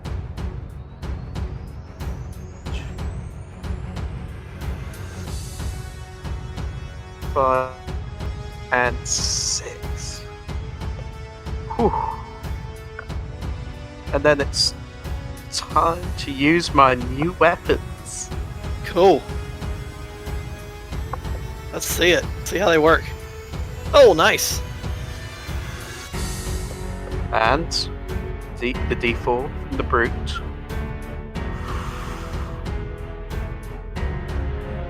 I'm also going to use my class feature to do action surge. Let's give me 2 more attacks.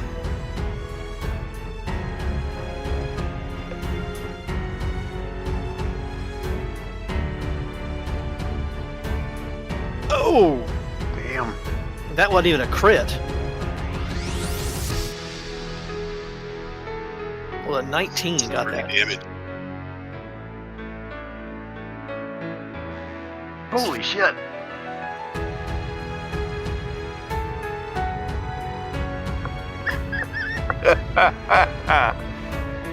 Take that. So Bertra finally comes charging up from the back where she belatedly joining the fight, Grunt. You just see this big, huge sword that she's acquired swishing through the air, slashing into this thing, and it finally expires. Now I need everybody to agree to make a perception. Well, as a free action, as Dash comes up, kills one, Birch comes kills the other one, I'm gonna look back at Corum. Says, you got some competition. I accidentally did that one with advantage, but I did get a 19 as the first one. That's fine. That's fine. You hear a mewling sound coming from the house.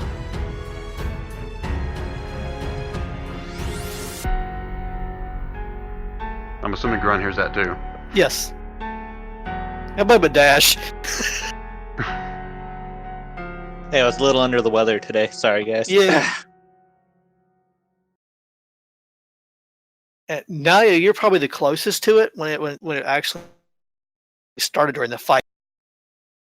Hard to hear. It's coming from under the floorboards of the house. Where? As you follow the sound around, you look and peer through it. You find a gap on the back side of the house under the bank because of this kind of built like sort of over the stream bed, and hidden back in the shrubbery and stuff that's growing under the house, the crap that's under there, is a little ball of fluff and feather.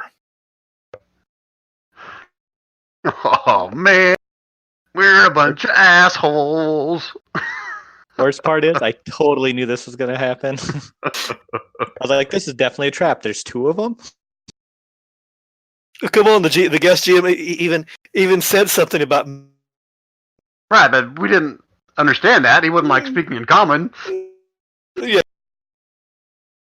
There is a baby owlbear underneath the house. All right. I'm actually gonna cast animal friendship on it Okay. and magically convince it that we mean no harm, even though we just murdered its parents. Well, it didn't see that. It doesn't know. Exactly. Okay, give me the roll for animal friendship. I mean, not that it's going to fail this. I'm going to use theirs. Oh, never mind. So it comes trotting out, and it comes up to you, Nalia, and wraps and starts twining its way around you and playing with. Oh, Now you just got a pet. this is my child. And we'll let Nalia tell the story about how its parents were murdered. Guys, we just found him here. We just showed up. There were some buttholes who were just leaving. Nothing to do with us. It was a dragon. Yeah, that's what it was. We chased it off. Yeah, that's what we're saying. Now here's the question: would it be a dick move to harvest it? The baby? I meant the corpses, not the still living baby. Grun's gonna feel a little sad when he sees the little owlbear, but Yeah, I feel he's pretty also bad. bleeding. He's also bleeding heavily, probably. So you might want to keep. Yeah, let's try and if we can move the corpses or maybe do something with them. I'll try and keep him from actually seeing his dead parents. Well, no, I said he's only about the size of a mid-sized dog at this point, so he's not like that huge. I mean, it's a very young owlbear cub, I guess would be the proper word. Hatchling. I'm not quite sure what the right term for that is. So keep him in the house is not going to be a problem while you all do whatever you want with the bodies. The rain is starting to let up a little bit. It's not quite as miserable was, but of course now it's later in the evening and probably about time to settle down for the night. So at least you get a dry place to sleep for the night as you figure out what you're going to do with the owlbear corpses. Did someone say something about wanting to harvest them? Well, I was mostly joking. I was going to grab at least one feather, but Okay. Everyone else, we probably should move the owlbears. I don't know what you guys want to do with the cub. I don't think any of us can really raise one, but if we move them a ways away, I would actually like to harvest whatever we can. Feathers, claws. Might as well. Grun's not gonna want to harvest anything, but he will offer to dig a trench to at least bury him. That's gonna be a big trench, man. Yeah, it's going to be a big We got hole. this for a while. Well, leave a couple corpses out here. What else is that going to attract? True, but I would say we could always just haul the bodies a ways. I oddly enough have a shovel with my horse. Okay, so you guys Sorry, dispose Jason, I of the didn't get a body, chance to- whether you hide them in the brush or here. I'll do this.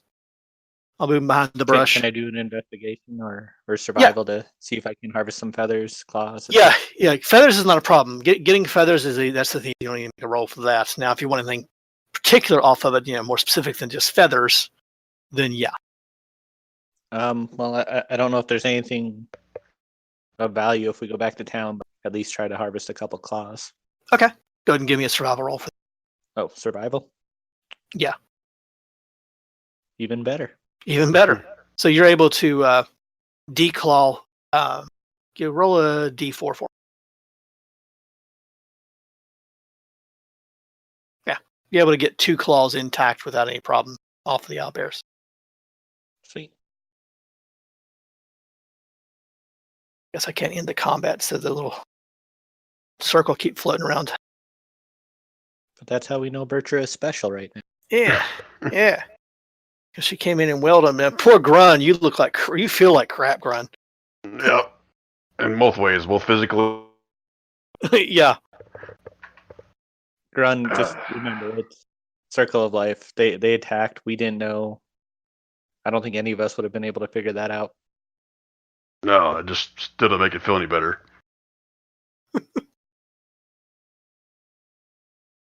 So, what are we doing with this little one? I believe that will be up to Nalia. I mean, I don't know if we could just leave it. I don't know if it'd survive.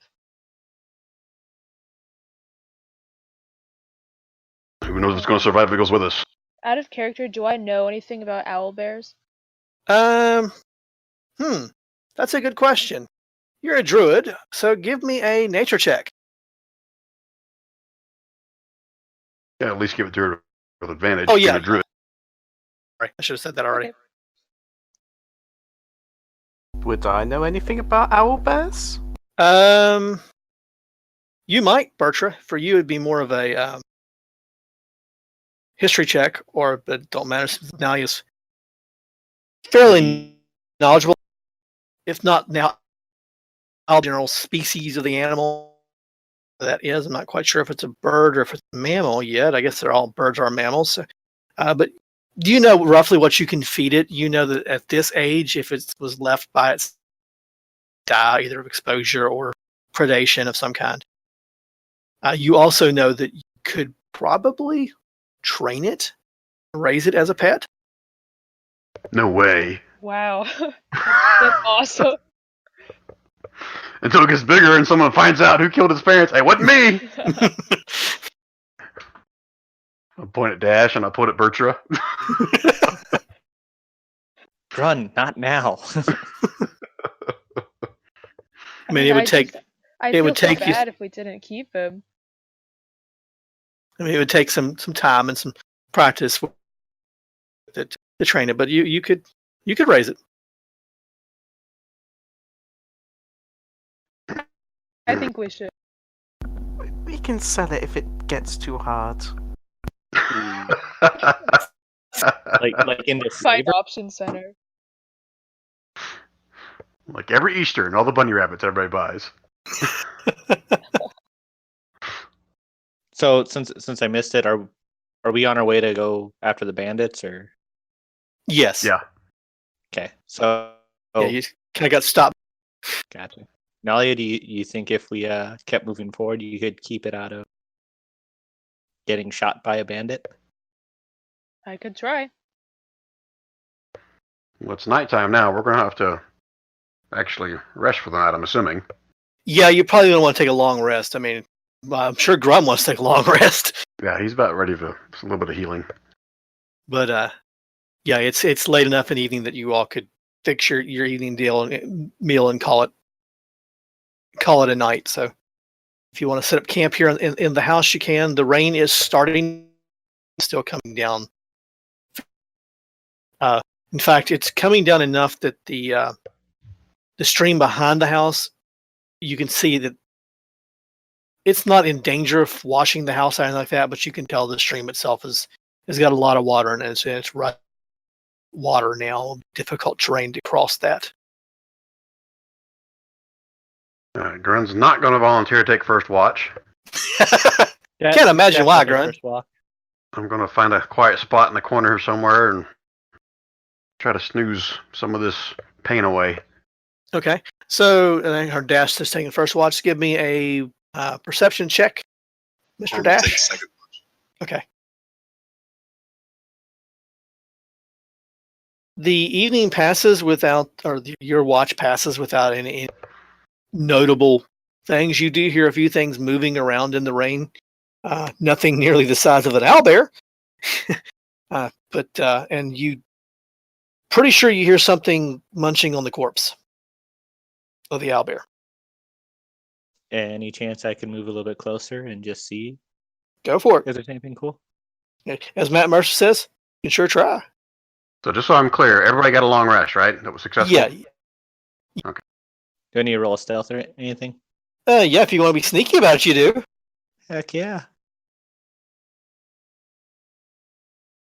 So you Imagine that. you slink over that way. You get close enough to see with the lessening rain, the gloom of the night, that you can't get a clear grasp at it, a glance at it. But finally, when it does move up enough, you realize it's a group of coyote, and they're munching on the bear, the owlbears. Okay. Corpses. Sweet.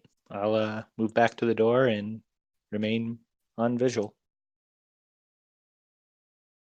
Not only did we murder his parents, we also let his parents get mutilated and eaten by a bunch of coyotes. We are some nice people. Okay, who took second watch? Corum did. Give me a perception check, Quorum.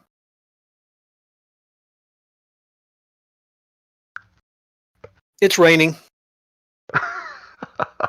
Before I go in, I will let Corum know that it was coyotes. So keep an eye out for critters feeding on them. And who has the last watch? Corum only needed Oh, to sleep for 4 that's right, hours. that's right.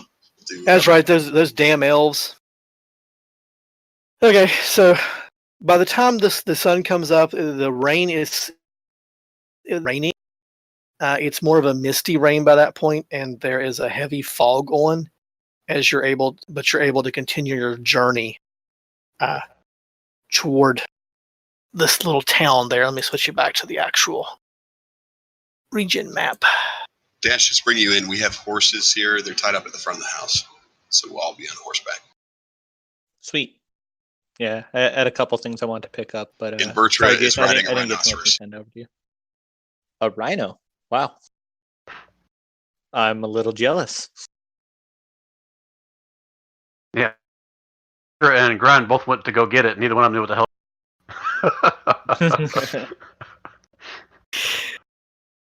Well, hopefully your animal handling.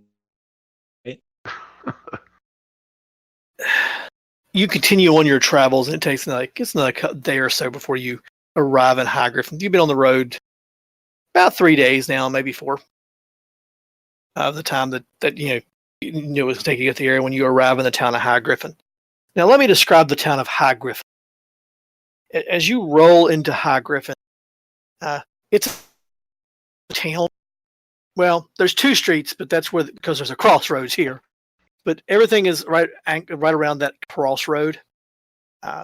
There is a number of like wooden, dilapidated-looking kind of buildings along each side. And if you want a visual in your mind, think about an old boomtown in a Western movie. There's just like one row of buildings and only one row deep, and there's the highest one might be 2 stories. Most of them have pitched slanted roof. It's all. There is a large number of dwarves in the city. There's also a good number of gnomes as well, but there's other races are there too. Could be there too. This is what you see as you're coming into town. You do garner, particularly you, Bertra, rhinoceroses being ridden. That's not unheard of, but not common either to see as you come ruffling into town. You find. Are you going to look for anything in town? What are you doing as you come into town?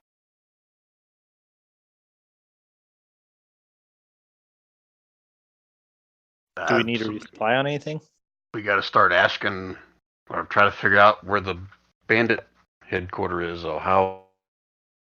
So how are we supposed to go about asking about that, raising awareness, or because I'm sure he's got ears or spies or something in this town. What do you guys think? We could pose as people who want to The rhinoceros. Sorry. Keep forgetting I have a live mic now. What were you saying, Quorum? I think we could still potentially pose as someone who wants to pay him if it is for ransom and not for another reason. Can we take a look at the civilians and just see if wary of people, if it looks like they're, I figure if there's a tavern in town. Okay, well, the tavern's easy to spot. It's right at the crossroads. It is aptly named the Crossroads Tavern. And the people seem to be rather open. I mean, even though they're staring at you, like if they see you looking back at them, they'll wave and say hi. They seem to be rather open people. So I just need to respond to what Quorum was suggesting. This is out of character, or maybe a conversation we have on the way there. So if a ransom was never asked for, correct? And we don't really know where, we're supposedly don't really know where this bandit leader is. So if we say we're here to deliver the ransom, what's our story for how we even know where to deliver it to? Not that we'd say we're delivering the ransom, just that we have business with him and hope to speak with him.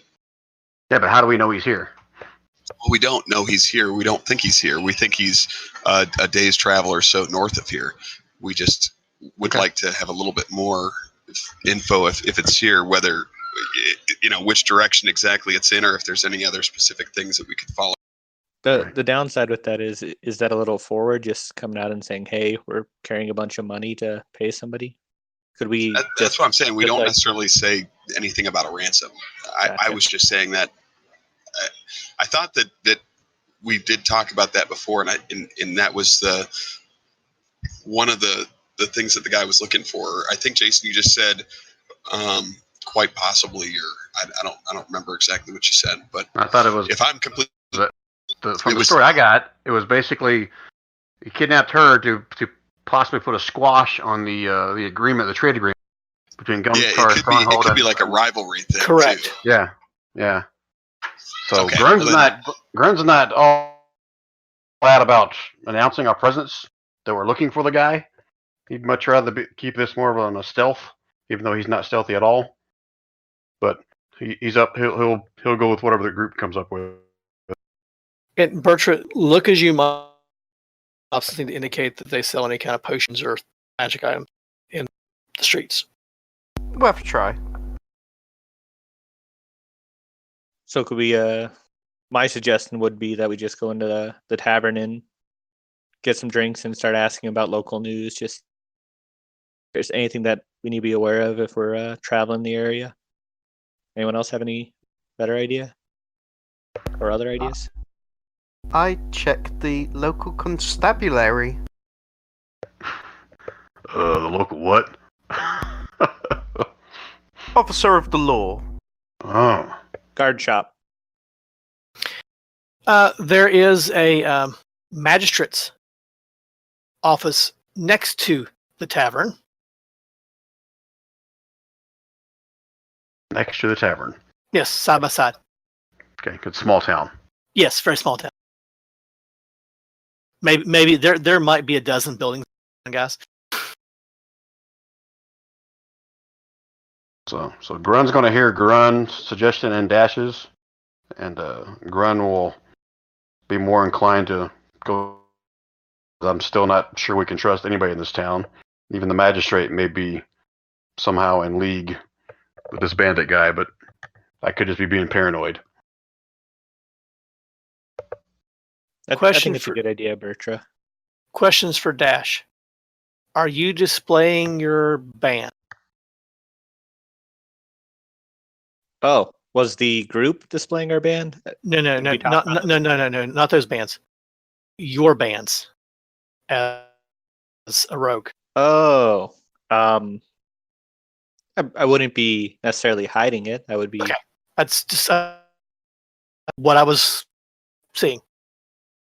Okay. Yeah. So Dash decides he's going to go into the tavern. He wanders off into finds the tavern. Bertrand, are you going to the magistrate's office? Orm will go. Okay. Yes. Okay.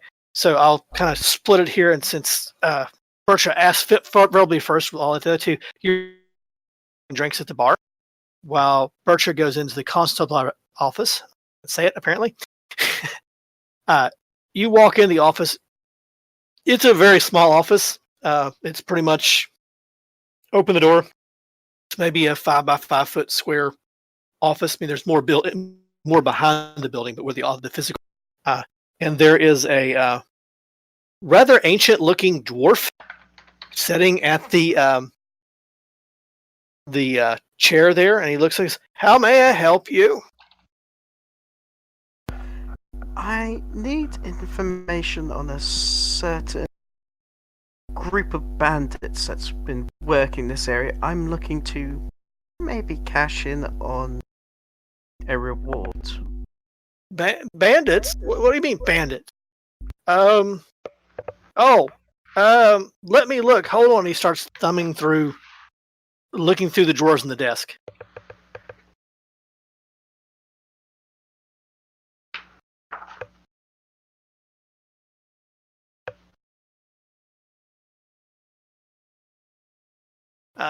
So he says,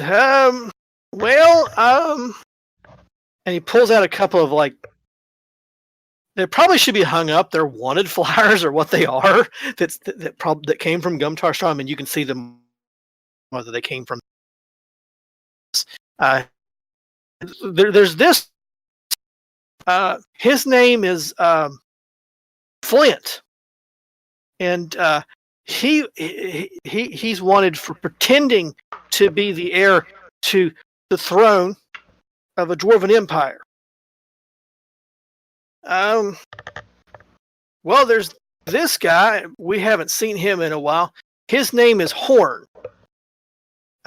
People used to think Horn.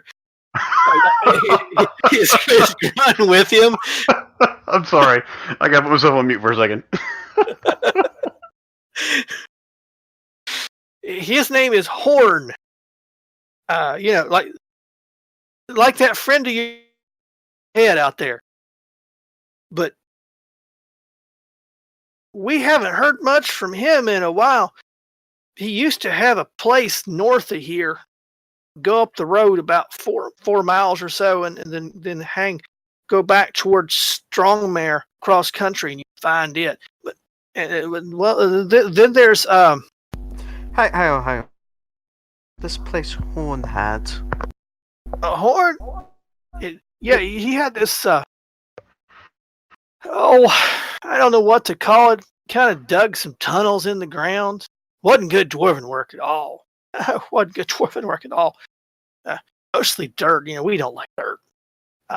But you go up the road here, and he points, out to the crossroad and points up the road toward Ostburn. Is where he's pointing toward.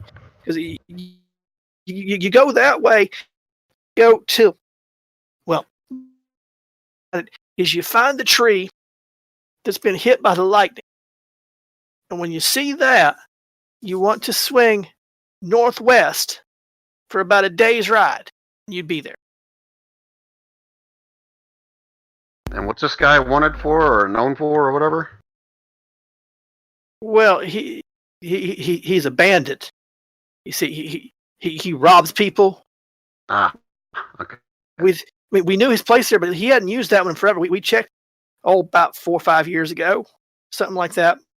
Maybe it was 50. No, it couldn't have been that long. And he's dwarven? No, he's human. Okay. That's why I said it couldn't be that long. Okay.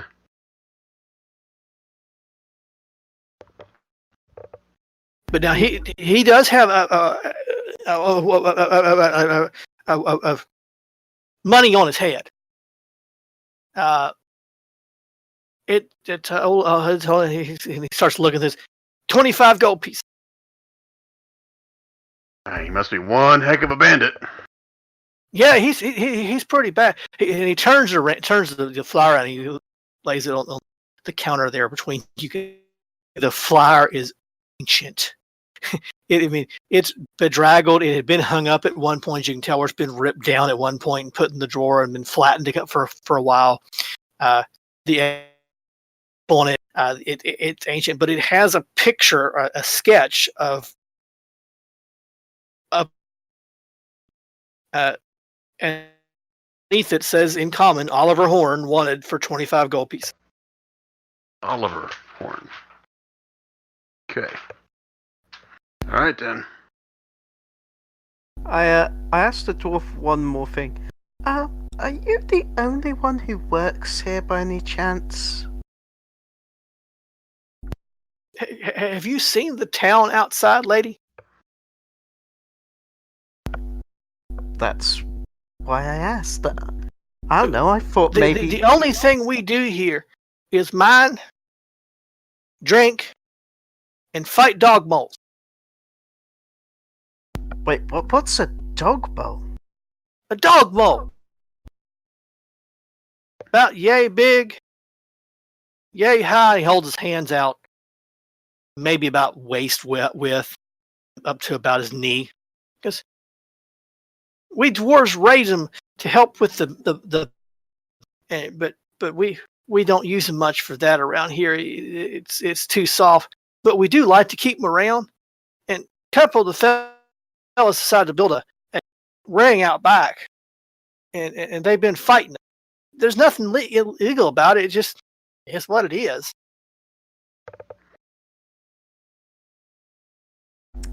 All right then. Thank you so much for your time. Okay, And cut. Go ahead. oh, I was just gonna flip him a gold. Okay. He definitely catches the gold out of the air as if he does all get out. I was wanting to kind of like an insight to see if to test his Sure. bullshit. If Sure, he's sure. feeding us a line or if this is real. Okay, go for it. It's insightful enough to do this as well because my insight kind of is not great. Okay. Oh, That's that's with good. advantage. That's Sorry. what I was going to say. You have advantage anyway because Bircher's there with you. So, Okay. he seems to be rather truthful about what he's saying. And obviously, you got he lets you keep the flower. Oliver Horn was wanted in this area at some point, and he was wanted for 25 gold pieces. Okay. All right. Just the question is whether or not we can trust his information about where he is. Right. Okay. Okay. Now we'll cut to the group inside the bar. Who's in the bar? We got Dash in there, Quorum in there. Who else is in there? I'll be in there as well. Nalia's there? Okay. So you three walk into the bar next door over, quite literally. And again, it's walking into the classical Old West saloon. You go through a pair of double doors, but they're doubled because dwarf height, one at human and elven height. Through this set of double to the tavern, there's a mahogany bar going down one whole side of it, and standing behind it, polishing a glass. And he appears to be at like chest height on the bar when he's standing there, but you know he has to be standing on something else because it's a gnome, and he has big bushy eyebrows and this sharp pointy chin, and his eyebrows are actually so long. It's obvious that he's bald on top and he's let his eyebrows grow out. His eyebrows back to hide his bald spot. They're snow white. And he looks at you, and there's a handful of people sitting at tables now and he's playing cards. He looks up at you guys. Why don't you come in and get a drink?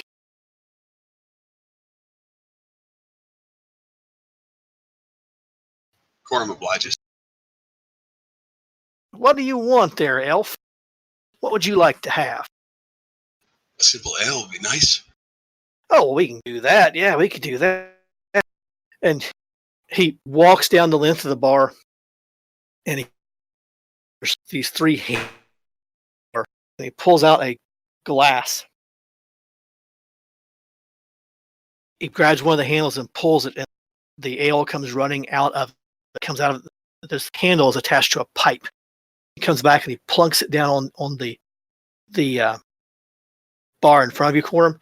And as soon as he plunks it down, whole mug frosts over with a rime of ice. There you go.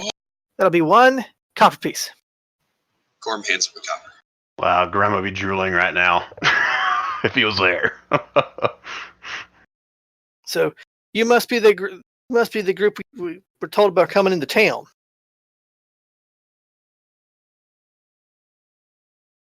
You've heard about us before we got here? Well, some of the boys said there was a group of people come into town just a bit ago. Figured you must be them because you're not from here.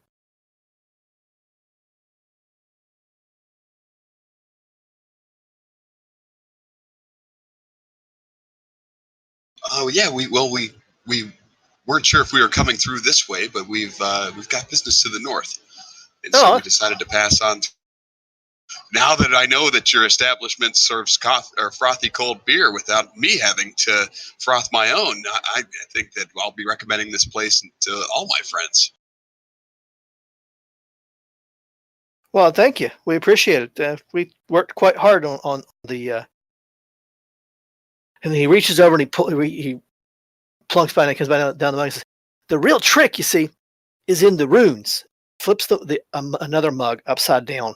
It's an empty mug, and you can see a set of runes carved into the base of the mug. And as you're drinking your ale, it's a dark ale, but you can see the rune.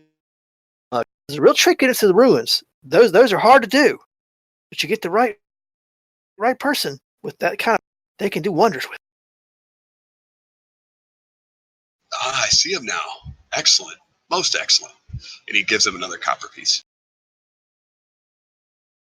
He snags the copper, says, "Now," and he points to the others. He noticed, Dash has come in the room, and now he goes, "Oh, well, do you all want something to drink?"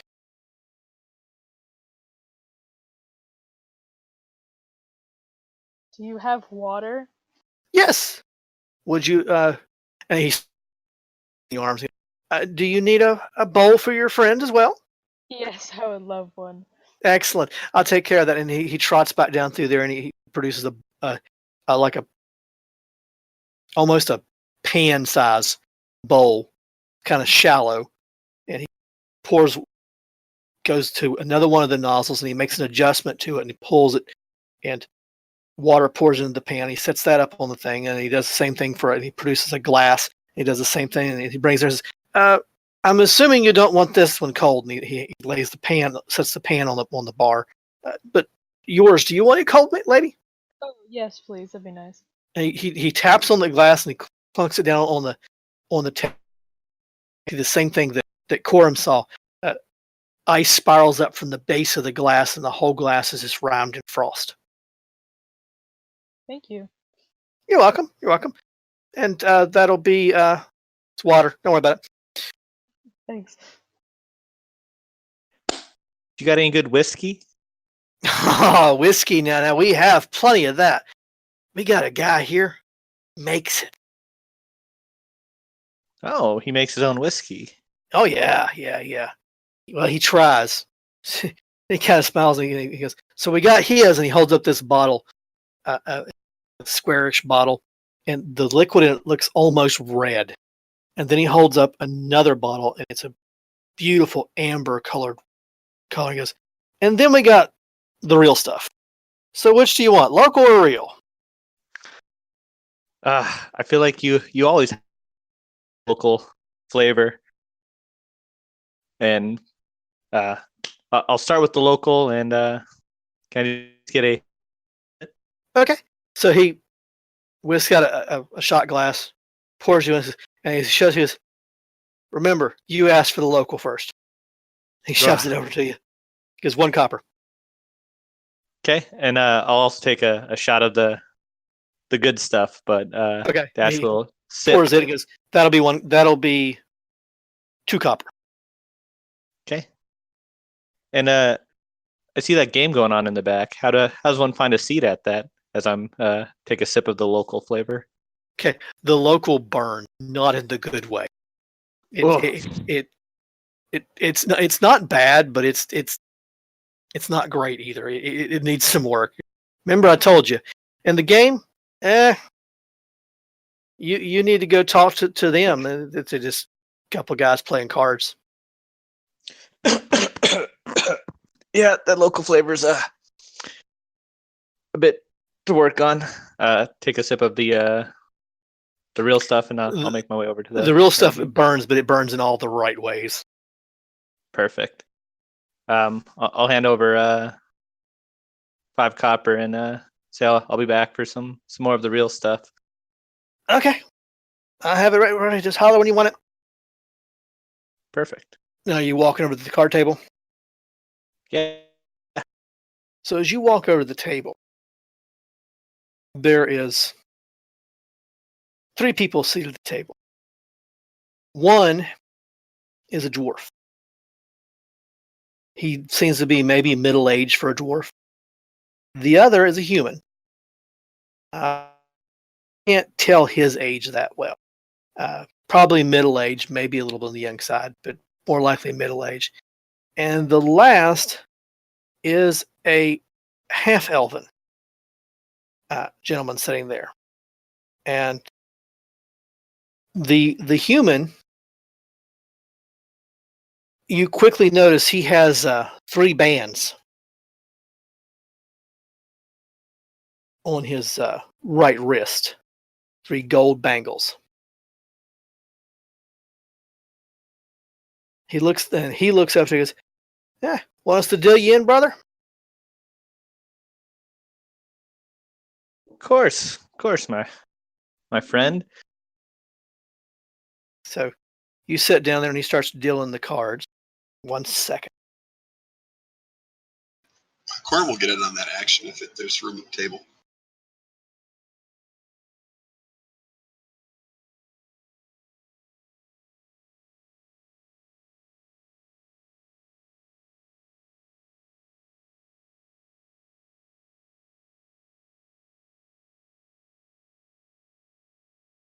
Because, sure, come on in. He motions to Quorum to join him. Quorum sits down. And they start starts dealing the cards out. Yeah, so we're just playing a little game called snooker. Starts dealing out the cards, and he deals 7 cards to each of you. And goes, now, here's the way this game. One with the highest number of face value points on the card is the winner. But you can bet each other who has the highest value. Fair enough. Don't show us your cards. And yes, this has no relation to the snooker in our world, guys. I was gonna say, I don't think that's how you played. Yeah, it's not how you play snooker. No, it has no relation to our snooker at all. So he deals out the cards. Now, here's what we're going to do game-wise. I'll have each one of you roll a d20, and I'll roll a d20 for the 3 people playing. Okay? And I assume whisper. Yes, whisper those.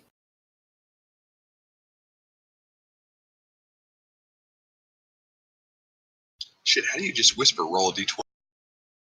Do /W. Oh, well, you can roll them out in the open because right now I can't even see them because I'm not the GM.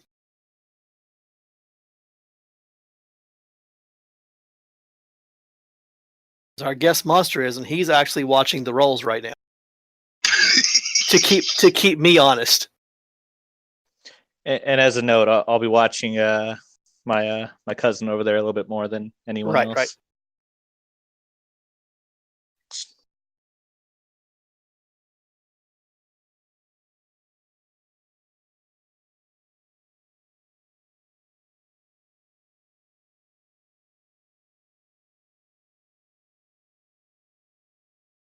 Okay, so the core. Get the other 3s here. Others here.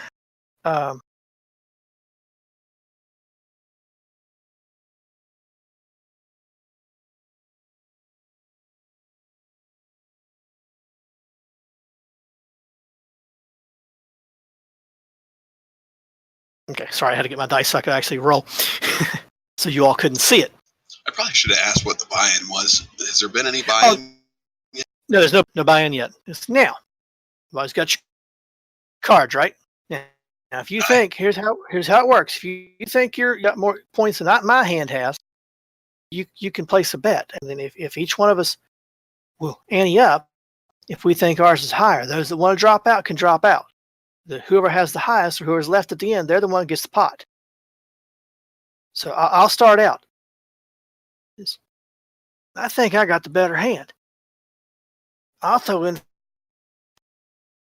He throws five gold orbs on the table. He looks to the dwarf to his left. What about you? The dwarf kind of looks and says, I'm out. He comes around and he looks at Dash. What about you, cousin? Well, I don't know. I feel like I got some faith on you. I think you probably do have the best hand right now. And I'll throw in 10 gold. Okay. Okay. Comes around to the next the elf, the half elf.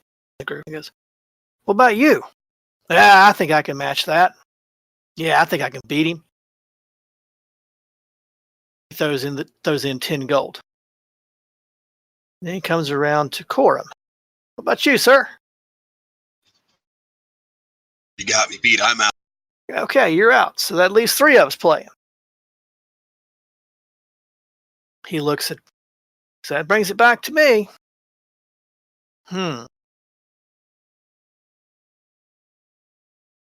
I think I got you. I'll see your 10. He throws in 10, says, and I'll raise it another 5. So now it's 50.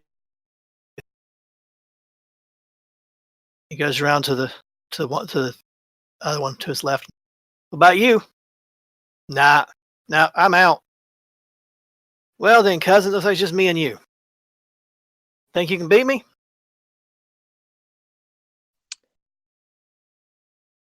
You know, I gotta at least see. I'll throw in another 5 gold. So you throw 5 gold. He says, you think you got me beat, huh?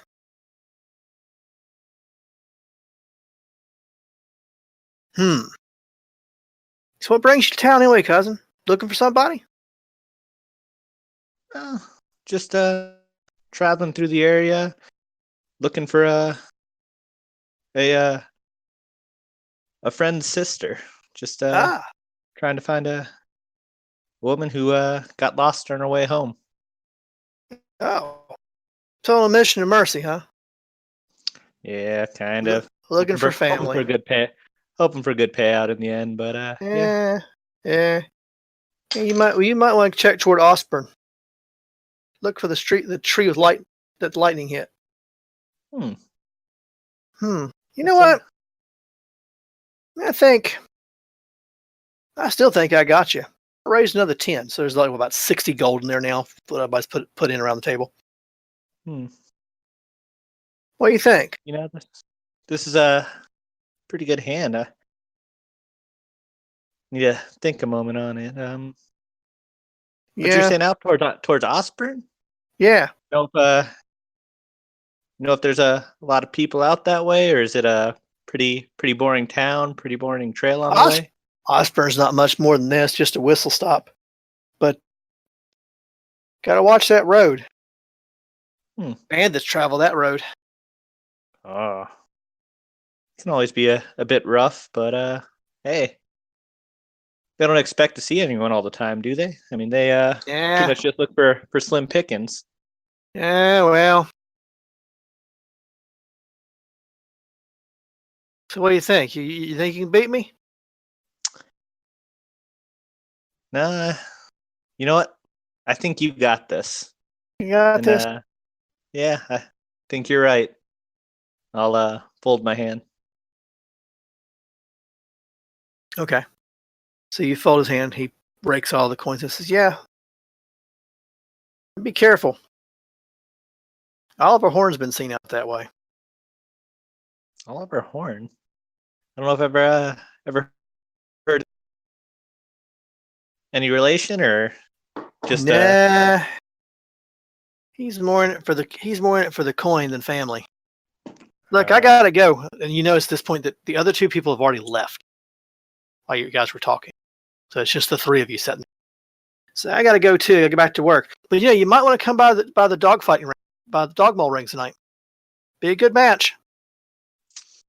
I don't know if personally I like to get in the scruff it myself, not watch some dogs do it, but we might find our way out there. It's good. It's good. Thank you. Thank you for the coin. My pleasure. And then I'll reach out to shake his hand and bid him adieu. He nods his head and he heads out the door and he waves. Nadia, what have you been doing during all this? Because I know Corum was at the table there for a bit. I've probably just been sort of kind of listening in on conversation, not really doing too much interaction.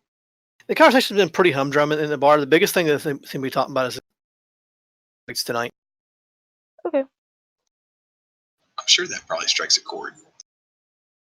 Yeah, that's definitely interesting.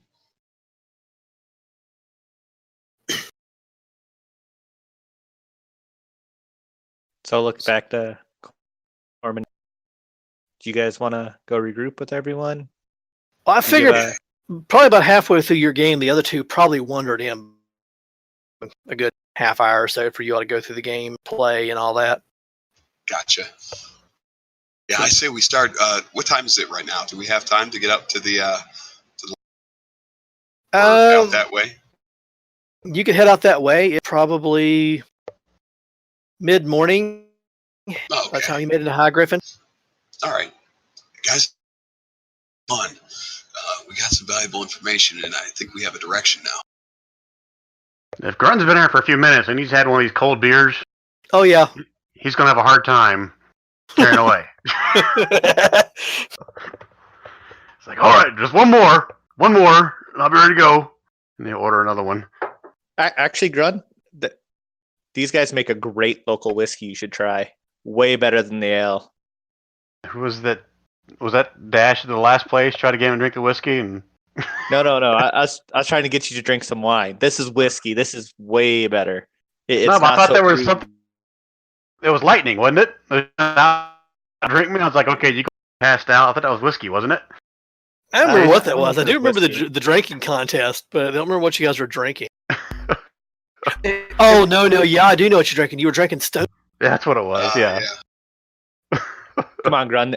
This one's on me. If you'd like to try it. Grun's like, I can't. Okay. Not the hard stuff. Not before work. I If can you have could a only beer. see the look on our guest Ian's face when I told him said the name of that drink. Okay, Grun. he's if you're, read the book you're not too. gonna try it. No, actually, he hasn't. I mean, you can try to persuade him, but he's like, not before. I don't want to get shit faced. You won't get shit faced. We'll have plenty of time on the road heading north. Remove Sure. persuasion. Persuasion. Oh, you're Oh! Is that against my insight? How do I do that, Jason? That's against insight. Oh! Oh, All right, I'm not gonna be shown up by a tabaxi. So give me one of your No. whiskeys. I'll ask for the local flavor for him. Actually, Yes. I think I still have my shot from the. Yeah, you good still got stuff. shot for.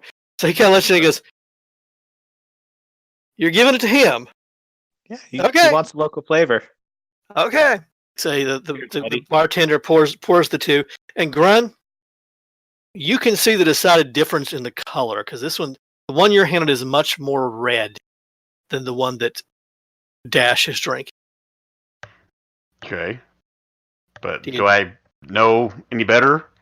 Probably not. Okay. He's not much of a whiskey drinker. He's been more of a beer Yeah. guy, but Right. that's fine. So you But turn I still got my around. beer there, so I'll hold the glass up and kind of toast Dash to a shot, Okay. and I'll guzzle it down. Okay. Good Give times me on the road, buddy. just see how bad this hurts. It's not going to damage you. Obviously.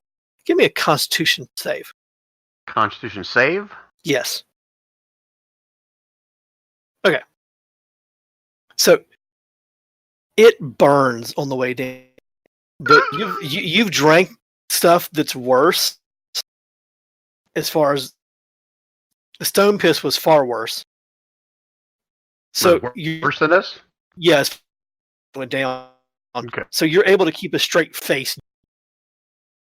Okay, I'll put my glass down. It's like, it's okay. And Dash will do a little nod to him, and be like, "Hey, honestly, it put a little bit more hair on my chest than I already have, so Is that possible? it is. Got the soft fur there. Have some coarse hair there now." Yeah, but Grunt is going to follow up with a big old swig of his beer to kind of Okay. wash Yeah, it down and wash out. it down. Okay. All right, my beer's done. We're going to do this. I'm assuming that we would have shared our stories. Yeah, I'm assuming What the Bircher found out and what you guys found out, and we got the same goal. Did anyone actually want to stay around for this dogfighting thing? It's not my No. not my personal cup of tea. We'll catch the next one. Yeah, Grinson, we got a job to do. This is early. Let's go Yeah. do it. it's already pretty early. Okay, so you head out of town after drinks and cards. I do one thing before we leave. I was gonna say, the business in town. So Oh, yeah. I put 3 gold behind the bar and tell him just to keep serving people from that until it runs out. he nods and says, "Thank you. They'll enjoy that around here." So as you move out of town, leave High Griffin behind, you start watching the roadside for a lightning struck tree. Midday comes, midday goes. Early evening comes, early evening goes, and the sun is starting to go down and it's getting time to camp, and you still haven't found the tree. Great. Did someone tell us how far it was, roughly? What they told you was it was about halfway between what you gleaned from is about halfway between the two towns. So you know it would take 3 or 4 days to get where you're going to Osborne or toward Osborne. But halfway So- between, do we Yeah. have any recollection? Is that's like a day travel, 3 days? It is should that? probably be about a day and a half, maybe 2 days worth of travel on the Okay. road to get to it. Okay. All right.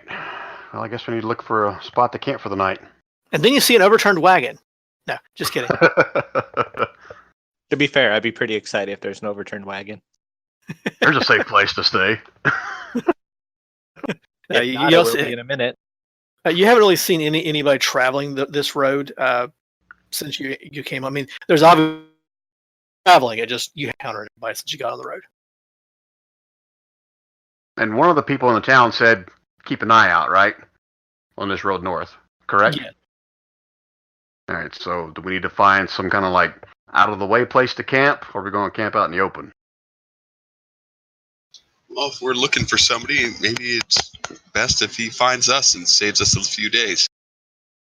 Yeah, but he finds us, he's not going to have the girl with him. This is true. We got some pretty good tracking skills, though.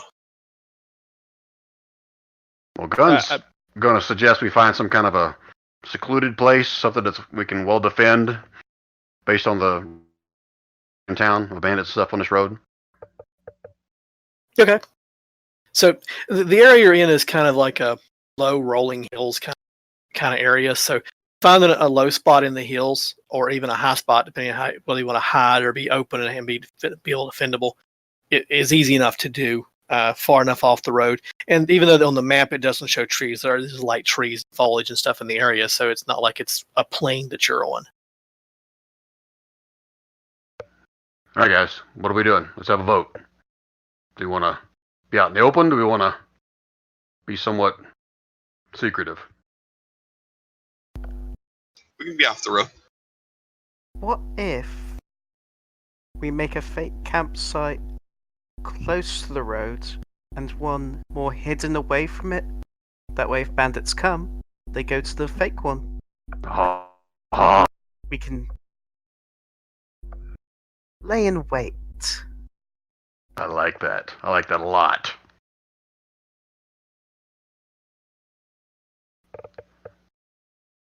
Well, do you need help setting up the fake campsite then?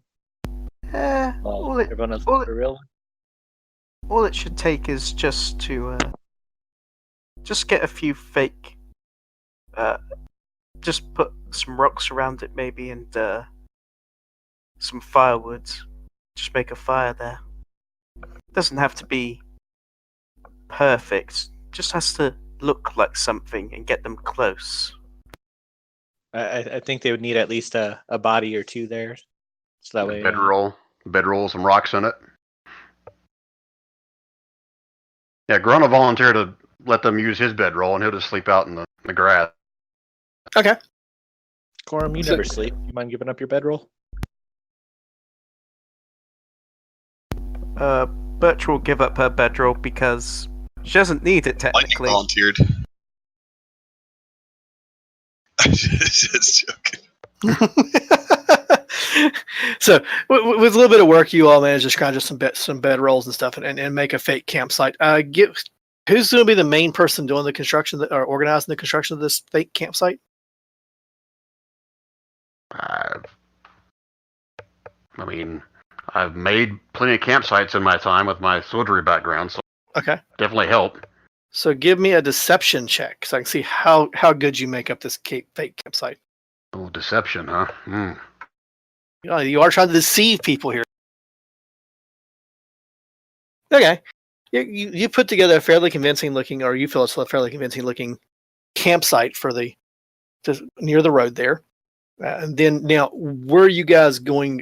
Explain what you're doing for your real campsite. I'm assuming you're not going to have a fire because you're trying to lure them to the other one. So, and how far away are you staying? Or are you going to stake out the fake campsite all night, not sleep? What's the plan there? I think if one person just stays on watch and just watches the fake campsite from ours, just so we're vigilant. Okay. Then give me whoever has the best stealth check will probably be Dash at advantage because the whole group hiding your campsite. So I see how well hidden your site is. I was gonna say it's either gonna be Dash or Corum, but yeah, Dash. So you find a hollow to where a kind of a dip in the hill where you guys can there a fire obviously so that you can stay secluded and hidden. You have cold rations for dinner instead of anything hot or warm. And who takes the first watch? Well, Grim was planning on kind of like laying down wherever the horses are. Mm-hmm. If that was in a somewhat of a spot where you can hide. Yeah, that's possible. Yeah, you're the horses assume it's your actual campsite, and the horses are right there with you, including the rhino. At our actual campsite, you're saying? It's your actual campsite, yeah. Oh, right. Okay. All right. I mean, if you want to leave like one of the draft horses out there or something, well, all your horses out there if you want. That's up to you all. I just need to know what you're doing. and the biggest Bertra ever. They will see her coming. I think everything's gonna see Bertra coming. All right, so I think one of the elves obviously take one of the watches. I mean, Grunt will volunteer if no one else does. Dash can take second watch, and then One of the elves. isn't there only one elf? I thought Molly was an elf. Did she? I thought she was half. Okay, that's close enough in Grunt's eyes. Yeah, Corum will take either first or second. Doesn't matter. Wouldn't you need third watch for you to get your 4 hours? Do what? Wouldn't you need third watch for to get your 4 hours? As long as he's not doing anything for 8 hours. Yeah, as long as he's just cool for 8 hours, he's good. Right? Yeah. Yeah, so he can sit there. He'll get the long rest benefit. Not that it really matters, but he won't get exhausted or anything. Okay, so whoever's on the first watch, give me a perception check. First watch passes uneventfully, and there is no traffic on the road or at your false site. Third watch. Same thing. Watch passes uneventfully. There is no traffic on the road. Corum wakes up Dash. Okay. Then trances. If that run was taken. Okay. Your watch passes as uneventful traffic on the road. Though you do see a pair of people slipping along the road. Oh, not on the road, but in the wood line near the road at about an hour or two before dawn. They're headed toward High Griffin. Toward High Griffin? Or yes. So past our camp, not towards our camp? Yeah, past your camp. Stealthily try to get close. Sure. Just in case I can tell who they are. Yeah, give me a stealth check. Mm. So as you're down there ever so quietly on your kitty, you stub your foot on a rock you didn't see in the dark, and you involuntarily yelp out in pain. Hit it that, and when you look back up, the two are gone.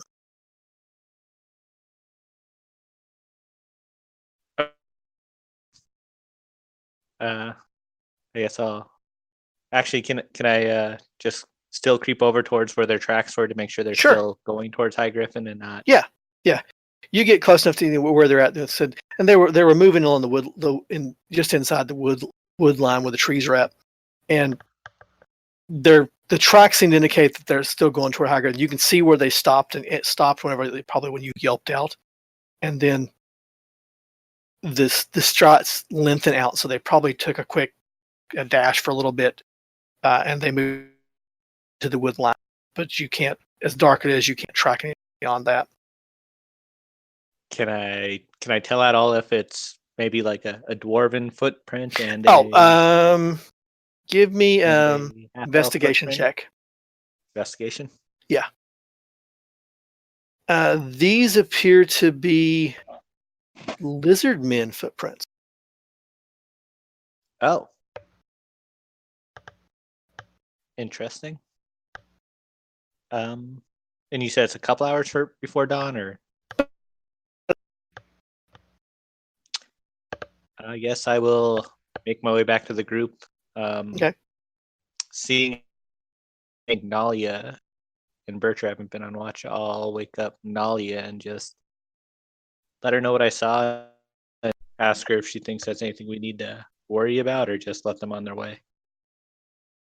You said they were going to. Yes. Yeah. And they're lizard men, so I don't know if we need to be worried about anything or try to warn the town, but probably nothing much we can really do.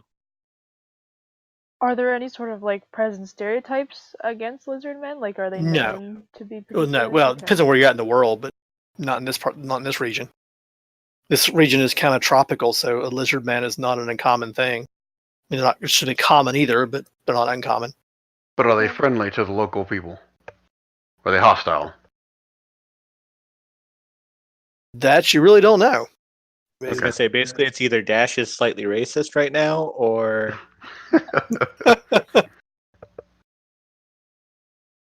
So there's no history of like lizard men No, there's no intermingling, being in big cities, or these and stuff, but they don't tend to like cities and big crowds like that, so they tend to stay away from them. okay. At least in this region. Now, it might be different elsewhere in the world, but here, Okay. D&D racial profile. Oh dear.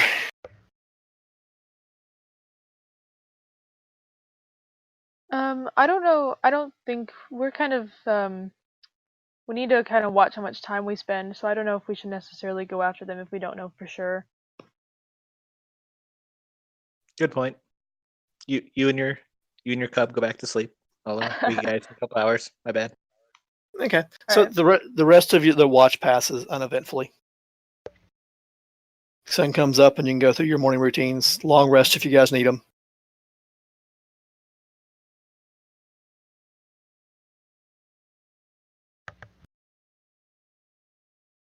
And then I guess I'll just share what I saw in the night, and then I guess be ready to go. Let's go.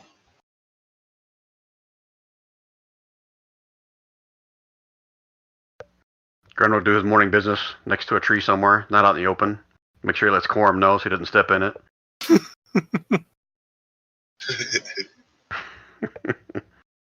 Okay, so assuming you get after you take care of your morning routines, you guys head back on the road. It takes you about midday. And off in the distance, as you're riding along, you see a really tall tree. Most people would call it a hangman's tree. Nice, big, stout tree with big, wide limbs sticking out. Except for there should be leaves on it this time of year, but there's not because it has a nasty gash going down it of char where it's been struck by lightning. Is that the tree we're looking for? I believe it is. What were the directions? Head northwest from here, about a day. Did he tell us how far northwest of this? Or just northwest? Yes. Yes, that's what he told you. The constable told you that, Grun. Yeah, but he didn't say how far northwest. Yeah, he just said about a day's worth of travel. Okay, once we get to tree, it's still a day's worth of travel northwest. Correct. Oh, okay. All right, that's the part I didn't write down. All right, so I guess we're another day's travel ahead of us. Remember, we're looking for some mud tunnels. Mud tunnels. Okie dokie. So I guess every quarter mile we're going to do like a little stop and investigate? Okay. I'm not going to make you roll for all of it. By the time evening comes, whenever you probably should be settling down for rest, you have not found anything. However, give me anybody that's looking, give me a survival or perception check, whichever one you're better. Quorum says perception. Grun says survival, and he powers through that one. He powers through that. My audio cut out, so what am I rolling? Either survival or perception, your choice, whichever you're better at. Bertra does survival, doesn't do as well as the others. Dash definitely out of his element here today. Been sick for a couple days. What you notice is, guys, you begin to come across a faint trail. It's Grun and Nalia who really firm it. There is a trail running through the woods. It's been regularly used, but it's not used often. So there's probably likely more than one way they're coming and going, but you can tell that something human size or medium size is passing this way. And just as you're not, because you're not quite sure, Grun, you spot and notice that there is hoofprint ground. Hoofprint meaning like horse? Like a horse. Okay, but no lizard prints. No. Well, yes, there's lizardmen prints. Okay. Lizardmen and horses, that's all I see. Yep. All right, so obviously share that with the party. That we got lizards and possibly mounted lizards in the area. Not profiling or anything, but I'm just saying. But again, I'll say you don't come across this until basically about time for you guys to start considering.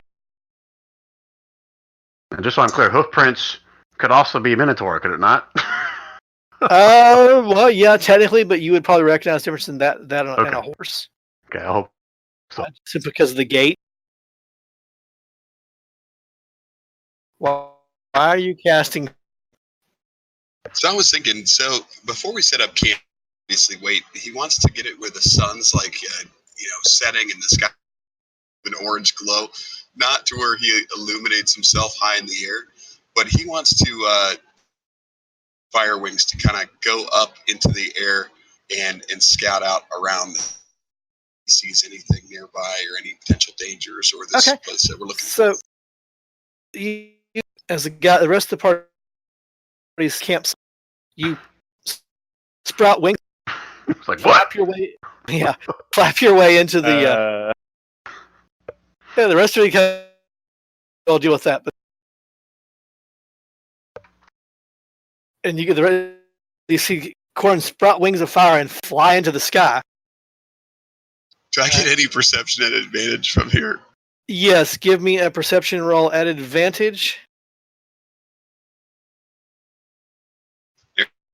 Okay. From the a little bit higher altitude, you can see, not perfectly see, but you can see the way the path wanders, and you spot a few other trails that are leading in the general same direction. And you don't see anything in the woods around or like that should be of concern for you, but you do see a general path or way where the path is headed, and it seems to be headed northwest of where you're at, and continues on out of sight from there unless you want to pursue that path very far. Which you only got 20 minutes, so. Yeah, no, he's running around scouting for danger, making sure that he doesn't see any other creatures or people nearby, seeing if he could spot their destination. So I think with what you gave me, he's going to start going back down to let the party know that it looks clear from that vantage point. Okay, so Corum alights on the ground and begins telling you that it looks clear in the area. What are the rest of you saying about this? Well, they had time to hide, I guess. He didn't make any noise, and he did it with the setting sun, so that the sky's already kind of a reddish glow or whatever. He's hoping to kind of blend in a little bit. He doesn't. Well, unless the sun is like moving around in the sky, I'm not sure that was going to work very good. And he'll say that to Corum. Corum, you are the worst bird ever. Oh, God. The owl cub is a better bird. Well, on the plus side, I don't see anything dangerous nearby to threaten our immediate camp. Maybe that's because he ran away in fear. They wouldn't have had time, Grun. I would have seen him. This might be a good thing. I'm just saying, next time, Nalia, she can transfer to like a regular bird. Less inconspicuous. That might work a little better. Just saying. The Corum Firebird is kick-ass, man. Yeah, it's kick-ass, Corum, I agree, but it's not exactly stealthy, and it kind of sticks out. And the one good thing is, it might assume that it's their god come to call, so we may have a bunch of lizard men worshiping tomorrow morning. And this is where we'll leave it for this session, guys. Great session. Let me go stop the recording real quick.